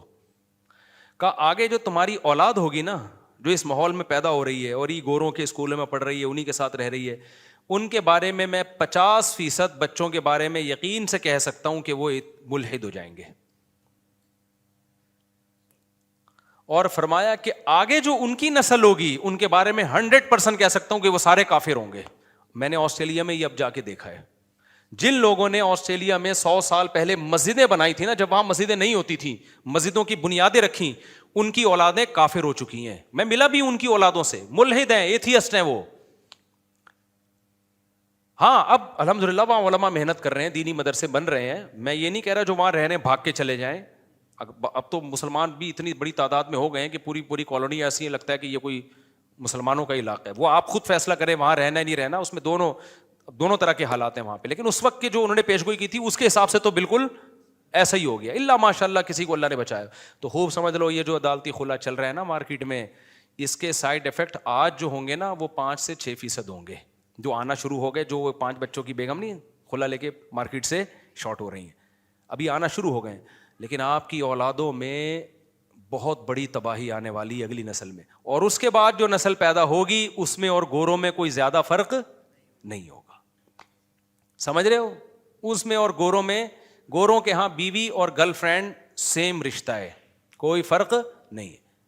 تو آپ کے ہاں بھی یہی ہوگا, بیوی ساس سسر, پروگرام سارا کیا ہو جائے گا, ختم. گدے گھوڑوں والی زندگی ہوگی. اس سوسائٹی کے مثبت چیزوں کو دیکھ رہے ہیں, جو اتنی بڑی نیگیٹیوٹی اس سوسائٹی میں آ گئی جس سے گورا خود پریشان ہے, وہ آپ کو نظر نہیں آ رہا, تو وہ آپ کا وہ سارا سیٹ اپ خراب ہو جائے گا. اس لیے میں اتنا چیخ رہا ہوں. اس سلسلے میں آج میں آپ سے ملاقات کے لیے حاضر ہوا. وقت ہمارا کافی ہو گیا. عشاء کی نماز 8 بجے ہے نا, تو نماز کے بعد تھوڑی دیر سوال جواب کا سیشن ہوگا, اور واقعی تھوڑی دیر ہی ہوگا کیونکہ مجھے کہیں اور بھی بیان کے لیے جانا ہے اس سلسلے میں. سبحان وما علینا الا البلاغ. کسی نے سوال پوچھا ہے کہ بعض لوگ کہتے ہیں کہ نبی صلی اللہ علیہ وسلم کی صرف ایک بیٹی حضرت فاطمہ تھیں, دوسری امہات المومنین کی تھی, کیا یہ بات درست ہے؟ یہ قرآن کے خلاف ہے بھائی. یا ایھا النبی قل لازواجک وبناتک ونساء المؤمنین یدنین علیہن من جلابیبہن. اللہ تعالیٰ قرآن میں فرماتے ہیں اے نبی اپنی بیویوں سے کہہ دیں, اپنی بیٹیوں سے کہہ دیں, اور عام عورتوں سے کہہ دیں کہ گھروں سے باہر نکلتے ہوئے پردہ کیا کریں. تو یہاں اللہ نے کیا خطاب کیا سورہ حجاب میں؟ اپنی بیویوں سے کہہ دیں اور اپنی بیٹیوں سے. تو اگر ایک بیٹی ہوتی تو بیٹیوں کا لفظ آتا؟ کیا خیال ہے بھائی؟ اتنی بڑی دلیل کے بعد بھی کوئی کہے کہ ایک بیٹی تھی, تو قرآن کی آیت کا انکار کر رہا ہے وہ.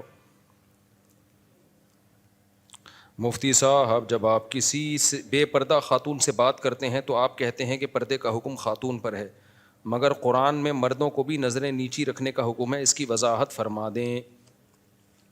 قرآن میں جو مردوں کو نظریں نیچی رکھنے کا حکم ہے تو عورتوں کو بھی نظریں نیچی رکھنے کا حکم ہے. سورہ نور میں اللہ تعالیٰ کا ارشاد ہے قل للمؤمنین یغضوا من ابصارہم ویحفظوا فروجہم, اور آگے ہے وَقُلْ لِلْمُؤْمِنَاتِ يَغْضُضْنَ مِنْ أَبْصَارِهِنَّ. دونوں جگہ قرآن میں آتا ہے من ابصارہم اور من ابصارہن. من تبعیضیہ ہے, مفسرین لکھتے ہیں, یعنی مومنین سے کہہ دیجئے اپنی نگاہوں میں سے نگاہوں کی حفاظت کریں, اور مومن عورتوں سے بھی کہہ دیجئے کہ اپنی نگاہوں میں سے اپنی نگاہوں کی حفاظت کریں. تو نگاہوں میں سے حفاظت کا حکم ہے یا نہیں ہے؟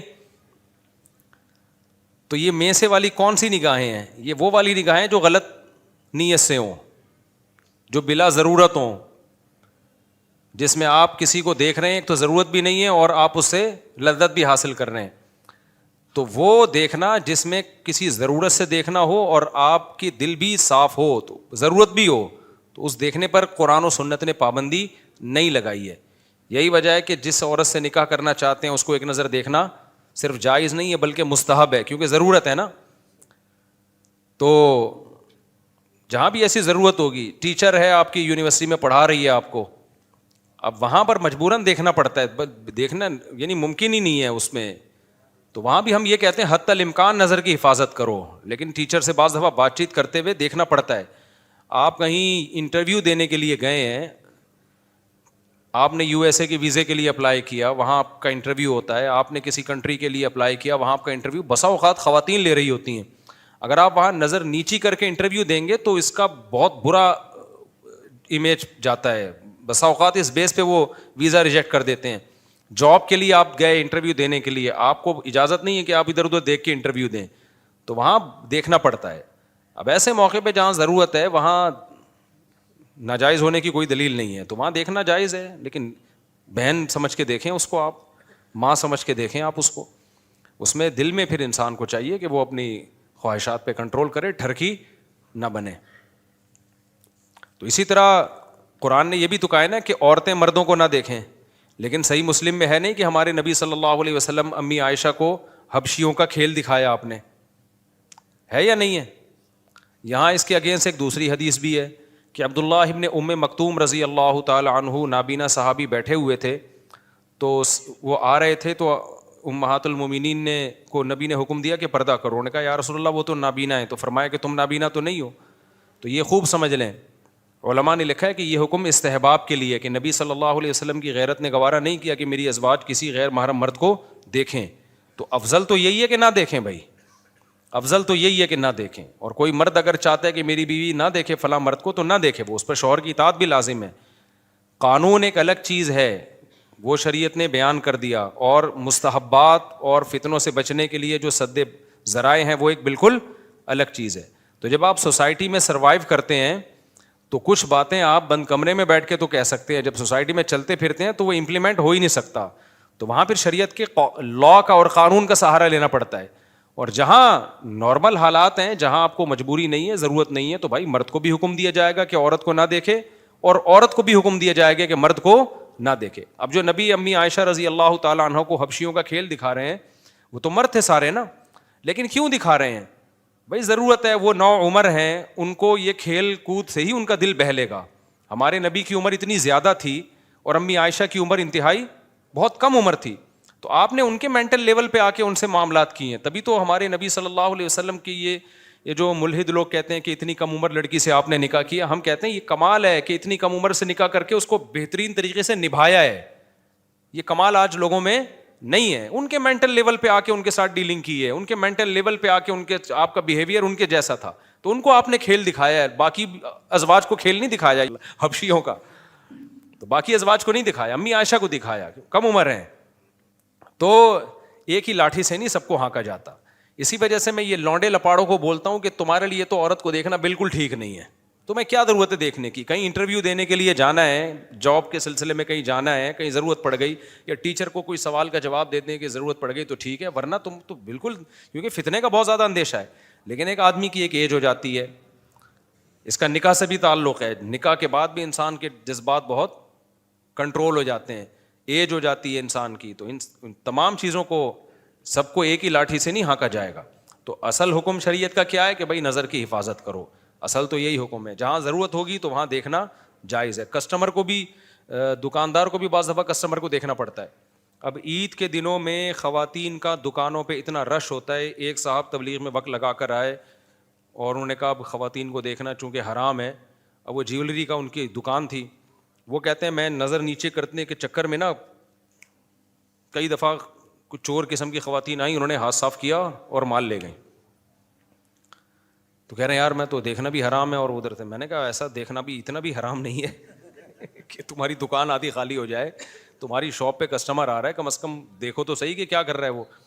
تو اب پھاڑ پھاڑ کے نہ دیکھنا شروع کر دیں. یہ مسئلہ بتاتے ہوئے ڈر یہ لگتا ہے کہ ایسا نہ لوگ اس کا ناجائز فائدہ اٹھائیں, لڑکیوں کو تاڑ تاڑ کے دیکھنا شروع کر دیں, تو یہ حرام ہے.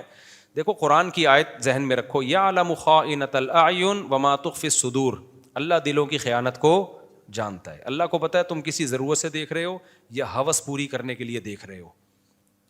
اور دوسری آیت بھی یاد رکھیں, واللہ یعلم المفسد من المصلح, اللہ فسادی کو بھی جانتے ہیں اور جو سوسائٹی میں اصلاح کرنا چاہتا ہے اس کو بھی جانتے ہیں. مولانا طارق جمیل صاحب نے جب کوئی ایکٹر ان کے پاس آئی, ان کے سر پہ ہاتھ رکھا, سمجھ رہے ہو نا, یہ 100% اصلاح کی نیت سے ہاتھ رکھا ہے. سر پہ اس کے چادر بھی ہے, ایسا نہیں کہ اب آپ اتنے لبرل بن جائیں کہ اصلاح کی نیت سے آپ بغیر چادر کے بھی ہاتھ رکھنا شروع کر دیں اور ہینڈ شیک کرنا شروع کر دیں. یہ یہ حرام ہے بالکل, یہ بالکل ناجائز ہے. سر پہ چادر ہے اور اس کے سر پہ ہاتھ رکھا. آپ نے اب کیا کیا, آپ اگر ہاتھ رکھو گے تو میں نہیں کہوں گا کہ یہ جائز ہے, میں نہیں, کیوں, واللہ یعلم المفسد من المصلح, اللہ کو پتہ ہے کون فساد کر رہا ہے اور کون ایک مسئلے کا ناجائز فائدہ اٹھا رہا ہے. مولانا طارق مل صاحب کے حالات میرے سامنے جتنے آپ کے سامنے اتنے نہیں ہوں گے. ان سے علمی اختلافات 100 دفعہ ہو سکتے ہیں, لیکن ان کے تقوی پر, ان کی للہیت پر اعتراض کرنا بہت مشکل کام ہے. ان کی زندگی قربانیوں میں گزری ہے, اللہ کی تبلیغ میں چلتے رہے ہیں ساری زندگی, تو اب جا کے بیٹھے ہیں گھر میں. ساری زندگی سفروں میں گزری, پہاڑوں میں, پتھروں میں, کون سی جگہ ہے جہاں وہ تبلیغ کے لیے نہیں گئے ہوں.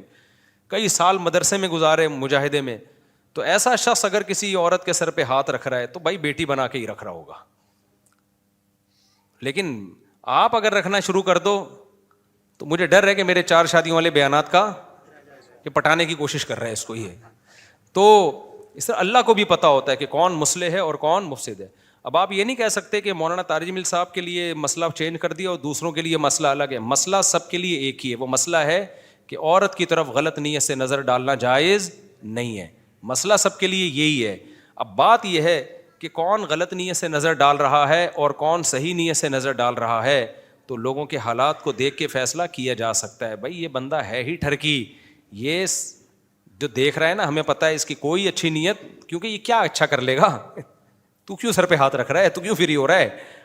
لیکن اگر وہ ایجڈ آدمی ہے, بزرگ آدمی ہے, اور دوسری شادی کا بھی کوئی ارادہ نہیں ہے ان کا, انہوں نے بیان کر دیا ہے, میرے جیسا آدمی تو اگر کسی کے سر پہ ہاتھ رکھے نا تو آپ کہہ سکتے ہو شاید مفتی صاحب کا 5ویں کا ارادہ ہو گیا ہے.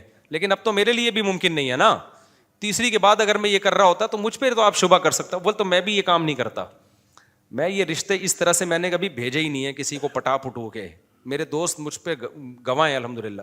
میں نے شادیاں جتنی کی ہیں نا شریفانہ طریقے سے کی ہیں الحمدللہ, تمیز سے کی ہیں. میرے لیے ایسے بہت رشتے آئے ہیں کہ لڑکی کے ابا راضی نہیں ہے, اماں راضی نہیں ہے. ایک جگہ تو میرے لیے ایسا رشتہ آیا تھا لڑکی کی ماں بھی راضی, لڑکی بھی راضی, اس کے بھائی بھی راضی, ابا راضی نہیں. اور ابا 100% غلطی پر بھی تھے. غلطی پر اس لیے نہیں کہ مجھے نہیں دے رہے, وہ ابا کا جو تھا نا وہ معاملہ خراب تھا, ان کی نیت کچھ اور تھی, یعنی کہیں غلط جگہ شادی کرنے کی. سب کچھ تھا, میرے لیے تو راستہ کھلا تھا, میں شادی کر لیتا. اور مجھے اس طرف طبیعت بھی مائل تھی. پرانا قصہ ہو گیا, اب نیا نہیں ہے کہ یہاں اب ان کو نہیں پتہ چلے گا کس کی بات ہو رہی ہے. میں نے نہیں کی, اس لیے نہیں کی بھائی باپ کو راضی کرو, میں ابا کی مرضی کے بغیر نہیں کر سکتا. بہت انہوں نے کہا, میں نے کہا نا اٹ ازنٹ پاسبل. تو میں نے جتنی شادیاں کی ہیں نا, لوگ کہتے ہیں مولوی یوں ہوتے ہیں, مولوی یوں ہوتا ہے, میں نہیں کہہ رہا میں بہت نیک آدمی ہوں, میں جو پتہ ہے وہ اللہ ہی جانتا ہے میں کیا ہوں.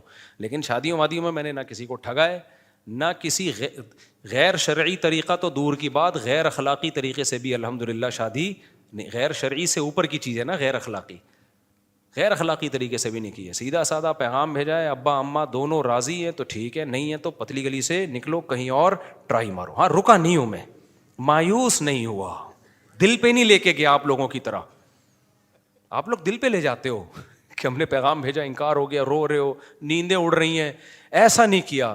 ہم نے کہا نہیں بھائی, ادھر سے انکار ہو گیا, عزت ذلت کس کے ہاتھ میں ہے, ذلیل ہوئے. جب انکار ہوتا ہے آدمی کو منہ تو بنتا ہے نا, کیا خیال ہے. افسوس ہوا, بہت افسوس ہوا. لیکن ہم نے کہا, مجھے پھر اپنے استاذ کی ایک بات یاد آتی تھی, انہوں نے کہیں نکاح کا پیغام بھیجا تو انکار ہو گیا نا. میں نے ان کو دیکھا, ان بیچاروں کا نا, بیچارے وہ ان کو امید نہیں تھی کہ یہاں سے انکار ہو جائے گا نا, تو وہ ایسے بیٹھے ہوئے تھے. پھر لمبی آہ بھرتے ہیں, کہتے ہیں میں تو اللہ سے یہی دعا مانگتا ہوں, اللہ یہاں شادی کرا دے, اگر نہیں تو کہیں اور اچھی جگہ کرا دے. کہتے میں یہ بھی پھر خود ہی ہنسنے لگے. تو مجھے ان کا ملفوظ یاد آتا تھا, اللہ ادھر تو نہیں ہوئی, اب یہاں نہیں تو کہیں اور اچھی جگہ کرا دے. تو پھر ہم اگلے دن اس غم کو بھول گئے, کہیں اور ٹرائی مارو. تو آپ لوگ کے ساتھ مسئلہ یہ ہے کہ آپ لوگوں نے ٹرائی ماری, نہیں ہوئی تو غیر اخلاقی طریقوں پہ آتے ہو. پھر لڑکی سے الگ سے خفیہ رابطے کی کوشش کرتے ہو, پھر ادھر سے پھر استخارے نکلوانا, پھر مجھے آ کے تنگ کرنا. ہر دوسرے دن کوئی بندہ آیا ہوا ہوتا ہے, لڑکی والے نہیں مان رہے, آپ ان کو سمجھاؤ, میرے جیسا رشتہ کا انکار کر دیا. میں نے کہا میں تجھے جانتا نہیں ہوں, میں ان کو کیوں سمجھاؤں. آج بھی ایک بندہ آیا, بیان سے پہلے نا ایک بندہ آیا, ملنا چاہتا ہوں مفتی صاحب آپ ان کو سمجھائیں کہ مجھے اپنی بیٹی دے دیں. میں نے کہا میں کیوں سمجھاؤں, کہہ رہے ہیں میں صحیح ہوں, میں نیک آدمی ہوں, میں نماز پڑھتا ہوں. تو آپ ان کو سفارش کریں کہ یہ غلط ہے شریعت میں. میں نے کہا کیوں سفارش کروں, میں آپ کو جانتا نہیں ہوں. لڑکی کے باپ کو یہ حق ہے کہ وہ آپ کو دیکھے گا, وہ جس نیت سے دیکھے گا آپ کو, ان آنکھوں سے میں دیکھ ہی نہیں سکتا, وہ تو ہر طرح سے آپ کو کنگالے گا. نہیں ایک دفعہ مل تو لے. میں نے کہا میں نہیں ملوں گا. ایسے بھی کئی دفعہ ہوا کہ بہت دفعہ اصرار کیا, پھر لے آئے ابا کو, ابا نے کہا ٹھیک ہے مفتی صاحب سے ملوا دو. کئی دفعہ ہوا ہے. تو جب آئے نا میرے پاس ابا, انہوں نے کہا مفتی صاحب آپ کیا کہتے ہیں, اس سے میں آپ اپنی بچی کی شادی کر لوں. میں نے کہا بھائی مجھے کیا پتا, آپ کرنے ہیں تو میں تو نہیں جانتا اس کو. وہ لڑکا تل ملا رہا ہے, مفتی صاحب منہ سے پھوٹ دو نا. بھائی میں کیوں پھوٹوں منہ سے, کسی لڑکی کی زندگی تباہ ہو جائے, مجھے کیا پتا یار. تم ایک بندے نے تو یہاں تک کیا, میرے بیان میں پابندی سے بیٹھتا تھا, تو اس نے کیا کیا کہ وہ لڑکی والوں کو بتایا, باہر تھے وہ لڑکی والے, ان کو بتایا کہ میں مفتی صاحب کا شاگرد ہوں, میرے ساتھ سیلفیاں ویلفیاں بھی. تو دوسری شادی کے لیے اس نے پیغام بھیجا وہاں پہ. تو لڑکی والوں نے جب دیکھا مفتی صاحب کا اتنا کلوز ہے, اس نے کہا نکاح بھی مفتی صاحب پڑھائیں گے. اور ادھر مجھ سے آ کے رابطہ کیا کہ مفتی صاحب آپ میرا نکاح پڑھا دیں. میں تو پڑھا دیتا ہوں, میں تو صبح شام یہاں نکاح ہوتے رہتے ہیں. میں نے مجھے کیا پتا کہ پیچھے کہانی کیا چل رہی ہے. تو میں نے کہا ٹھیک ہے پڑھا دوں گا میں نکاح. جب نکاح پڑھانے کا وقت آیا تو اس نے کہا کہ بھائی وہ لڑکی کے ابا کا فون آ رہا ہے, آپ اٹھا لیں. میں نے فون اٹھایا, میں نے کہا جی. تو میں نے کہا بھائی اتنے بجے نکاح ہے آپ کا, تو وہ مجھے کچھ ڈاکومنٹس کے لیے لڑکے کو میں نے کہا ہے, تو نام بام آپ اس کو بتا دیں. اچھا یہ بات ابھی فون رکھنے ہی والا تھا, ایک دم میرے نا مجھے کوئی چھٹی حص نے کام کرنا شروع کیا. میں نے کہا مجھے ایک بات بتائیں, آپ اپنی بیٹی دوسری شادی پہ اس بندے کو کیوں دے رہے ہیں؟ دوسری شادی پہ آپ اپنی بیٹی اس کو کیوں دے رہے ہیں؟ ویسے ہی جنرل نالج کے لیے پوچھ رہا ہوں, یعنی میرا نام تو کہیں استعمال نہیں کیا. کہتے ہیں بھائی آپ کا شاگرد ہے مفتی صاحب, آپ 2 شادیوں کی ترغیب دیتے ہو, میں اس لیے دے رہا ہوں. میں نے کہا آپ کی بچی میں کوئی پرابلم ہے, طلاق یافتہ ہے, بیوہ ہے, یا کوئی مسئلہ ہے, یا اس کے اچھے رشتے آ نہیں رہے؟ کہہ رہے ہیں رشتے تو آ رہے ہیں اس کے. تو میں نے کہا پھر کسی کنوارے کو دو, آپ دوسری شادی والے کو کیوں دے رہے ہو؟ میں سمجھا پا رہا ہوں اپنی بات.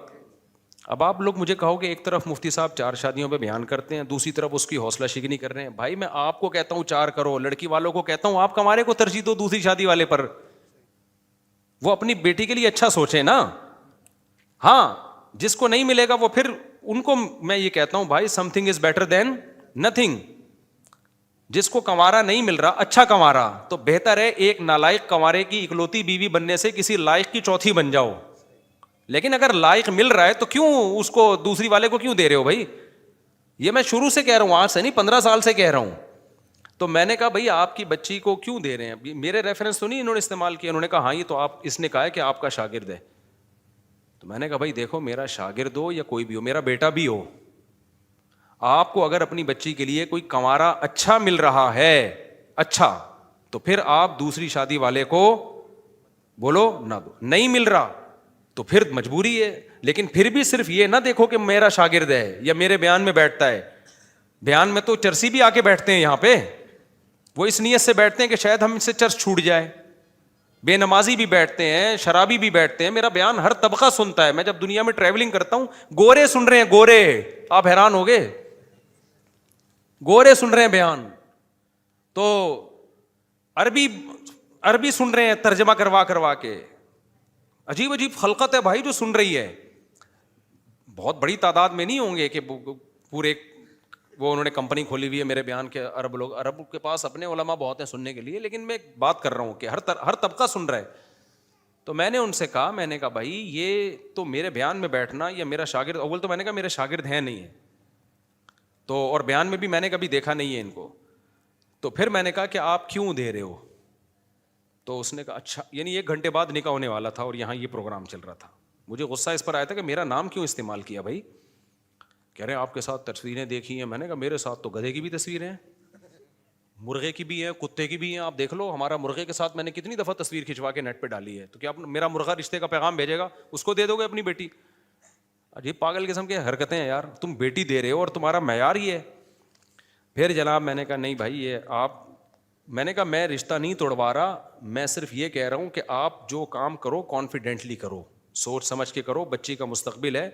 دوسری کر رہا ہے تو سب سے پہلے آپ اس سے پوچھو گھر دے رہے ہو کہ نہیں دے رہے, الگ, یعنی الگ گھر میں رکھو گے یا اسی پہلی کے ساتھ ٹھونس دو گے. نمبر 2, اس کے ماں باپ اس شادی میں انوالو ہیں یا نہیں ہے, کون کون ہے, کیا ہے, پوری ڈیٹیل کے بعد نا پروگرام ان بیچاروں کا وہیں بڑھ گیا. رشتہ ہی ٹوٹ گیا بیچارے کا. 1 گھنٹے بعد شادی تھی اس کی. انہوں نے وہ ڈر گئے. انہوں نے کہا ہم تو آپ کا شکل دیکھے تھے. میں نے کہا میری شکل دیکھ کے, میں نے کہا خود مجھے کتنے لوگوں نے میرے رشتے کے لیے انکار کیا ہے, وہ میری پرسنالٹی سے متاثر نہیں ہوئے. انہوں نے کہا بھائی مفتی صاحب آپ کی آمدن کے حساب سے ہمارے حساب سے کم ہے, یا یہ کہ بھائی بھلے آپ الگ گھر دے رہے ہو, بھلے آپ کی جو ہے نا آمدن اچھی ہو, لیکن بات یہ کہ 3 آلریڈی ہیں تو نا, اس چکر میں کتنے پروگرام میرے بڑے ہیں. تو میں تو ان پہ غصے نہیں ہوا کہ تمہیں شرم نہیں آتی, تم 4 شادیوں کے خلاف ہو.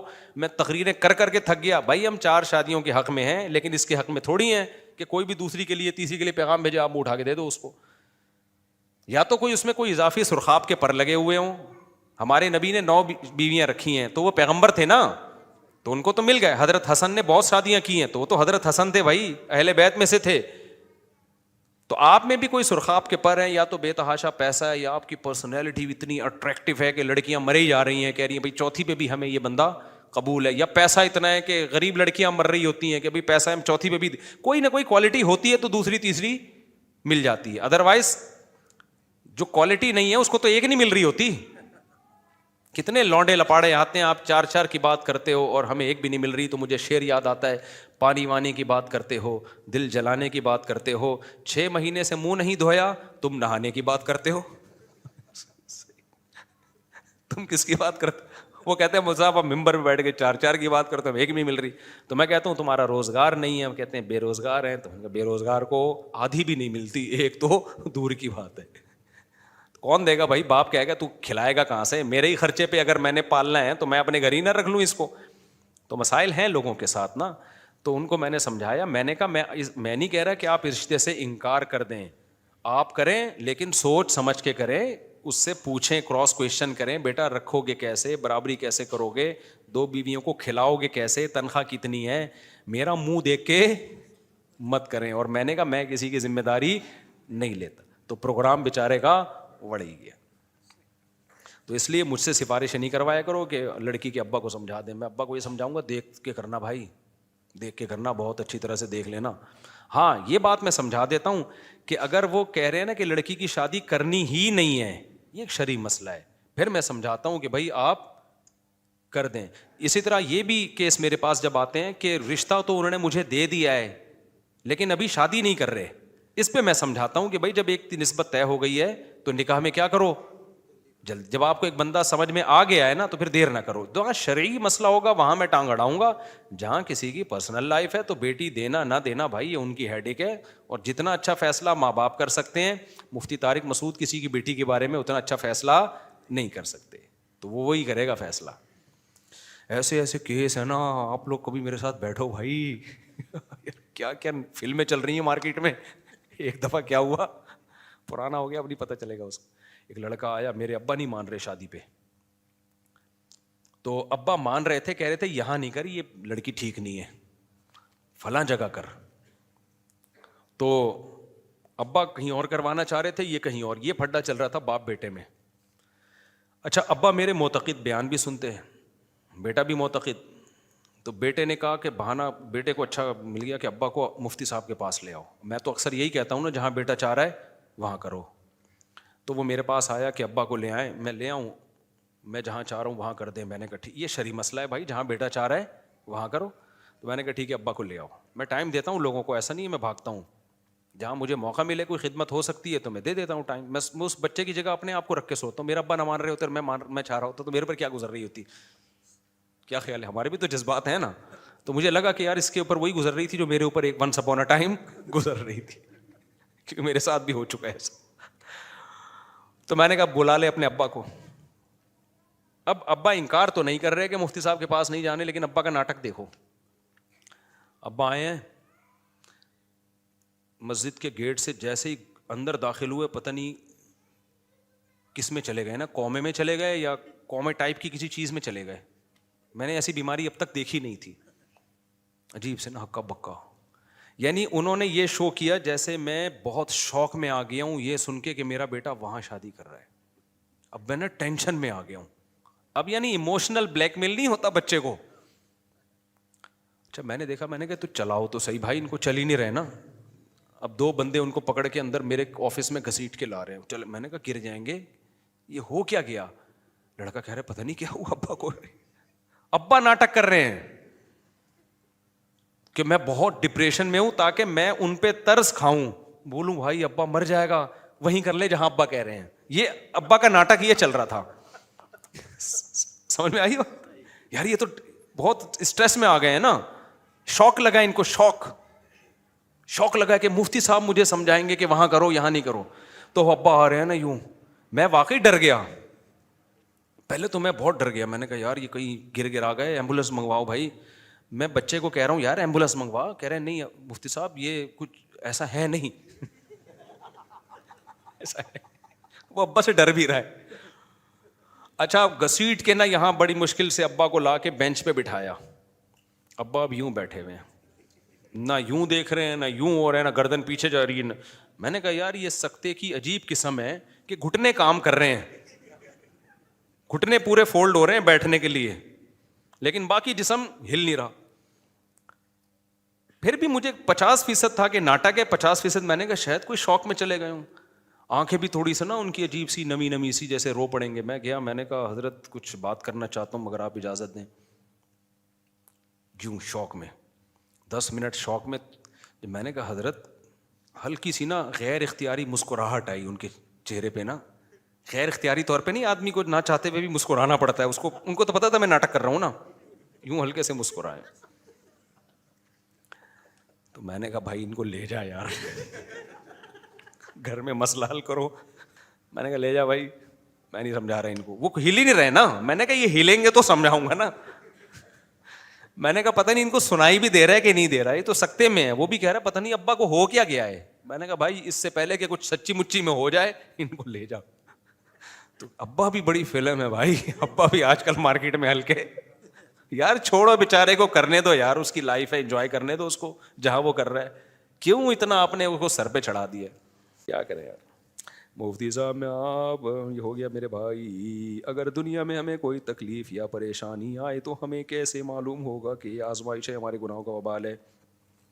اگر احساس ہو گیا نا کہ میرے گناہوں کا وبال ہے اور اللہ کی طرف طبیعت مائل ہو گئی تو سمجھ لو یہ اللہ کی طرف سے نعمت ہے.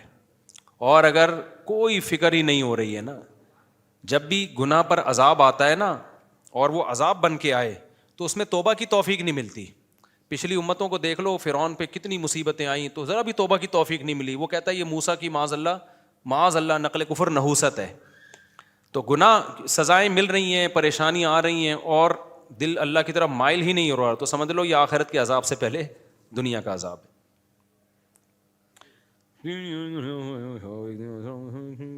پارٹی میں بھائی میرے بھائی پارٹیوں کے بارے میں نہ پوچھا کرو.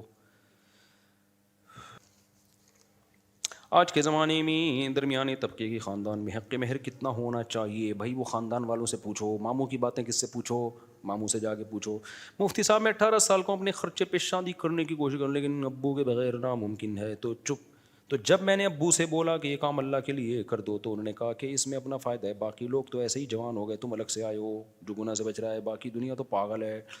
کیا کریں, ابا کو سمجھانا ایسے ہے جیسے اونٹ کو رکشے میں بٹھانا. میں تو سمجھا رہا ہوں, لوگ ہول سیل کے حساب سے اباؤں کو سمجھا رہا ہوں, بچے کی اپنے خرچے پہ شادی کر دو, اگر وہ قابل ہے, قابل نہیں ہے پھر نہیں کرو. میری عمر 27 سال ہے, میرے پاس اتنی رقم ہے جس سے حج کیا جا سکے, میری ابھی شادی نہیں ہوئی ہے, میں دونوں کام کرنا چاہتا ہوں. فی الحال رقم میں کوئی بھی ایک کام کروں دوسرا اگلے 3 سال کے لیے مشکل ہو جائے گا. دیکھو جب حج کی درخواستیں جانا شروع ہوں اس وقت اگر آپ کے پاس اتنی رقم ہو کہ اس میں حج کی اپلیکیشن دینا ممکن ہو اور حج کا پورا سفر آپ کے لیے ممکن ہو تو پھر حج فرض ہو جائے گا. پھر آپ کے لیے اس پیسے سے شادی جائز نہیں ہے. جب حج فرض ہو جائے تو حج ہی رہتا ہے. تو ابھی حج کی درخواستیں جانا شروع نہیں ہوئی ہیں, تو اگر آپ چاہتے ہو کہ حج فرض نہ ہو تو اس کو پہلے خرچ کر لو. آپ اس رقم کو سمجھ رہے ہو کہ نہیں سمجھ رہے, پہلے ہی شادی کر لو اور اس پہ وہ رقم خرچ کر لو. لیکن اگر حج کا جب درخواستیں جانا شروع ہو گئیں اور اتنی رقم آپ کے پاس پڑی ہوئی تو پھر حج فرض ہو جائے گا. اس کی مثال ہے جیسے نماز قضا ہونے لگے اور ادھر شادی ہو رہی ہے تو پہلے کیا پڑھو گے آپ؟ نماز پڑھنی پڑے گی بھلے وہ بارات بھاگ جائے واپس, ٹھیک ہے نا. تو جب شریعت میں جو 5 ارکان ہیں نا, جب ان کی فرضیت کا ٹائم آتا ہے تو یہ سب سے مقدم ہے.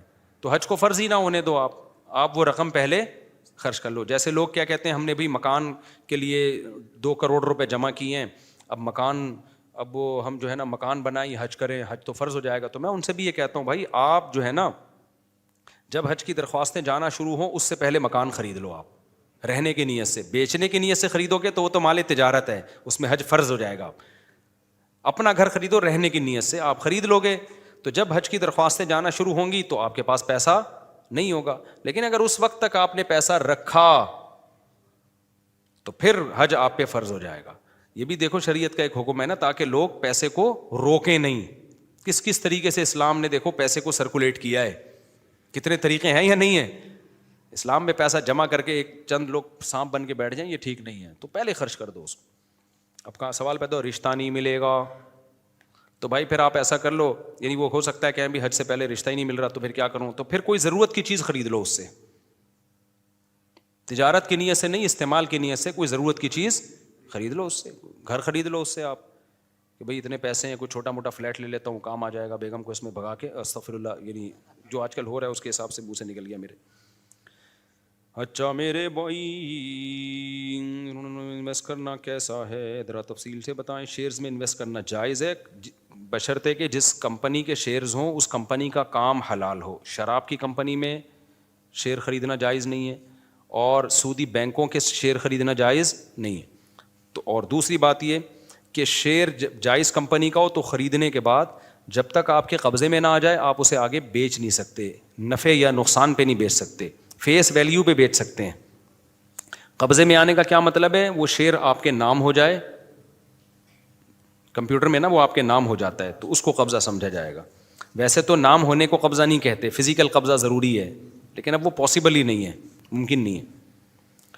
ہم کیا کرتے ہیں, فوڈ لوڈنگ کرتے ہیں تو ویڈیوز میں میوزک کی ضرورت ہوتی ہے جو بیک گراؤنڈ میں لگتا ہے. تو اس میں یہ کیا لکھا ہے, ہم فوڈ ولاگنگ کرتے ہیں, سوری ہم فوڈ ولاگنگ کرتے ہیں جس میں میوزک کی ضرورت ہوتی ہے بیک گراؤنڈ میں ہلکی سی. یار میوزک میں جو ہے نا ایک میوزک تو ہا یہ والا چل رہا ہوتا ہے جو بیک گراؤنڈ میں, یہ تو میوزک ہے ہی نہیں اصل میں, سمجھ رہے ہو. ایک میوزک وہ ہوتا ہے جو مائیکل جیکسن, تو یہ جو بیک گراؤنڈ کا میوزک ہے نا, یہ جو اس کی گنجائش ہے, یہ میوزک نہیں ہوتا. اب میں کیسے اس کو سمجھاؤں نا, اس کو کوئی نام تھوڑی ہے, چل رہا ہوتا ہے نا بھائی. کوئی اس میں کچھ سین آئے گا رونے کا تو ایسے آیا ہوگا, یہ میوزک تھوڑی ہے. ایسا ہوتا ہے نا, رونے کا سین آ رہا ہوتا ہے, کر کے آ رہا ہوتا ہے, تو اس طرح کا ہوتا ہے یہ سین. تو اس کو میوزک نہیں کہتے لوگ, اس کو بھی وہ سمجھنے لگتے ہیں حرام ہے, ایسا نہیں ہے. تو وہ نہ ہو جو آ رہا ہوتا ہے نا, جس کو دیکھ کے آدمی کا تھرکنے کا دل کرے, وہ چیز نہیں ہونی چاہیے. اپنا خیال رکھیے گا, اپنے خرچے پہ کافی ہو گیا.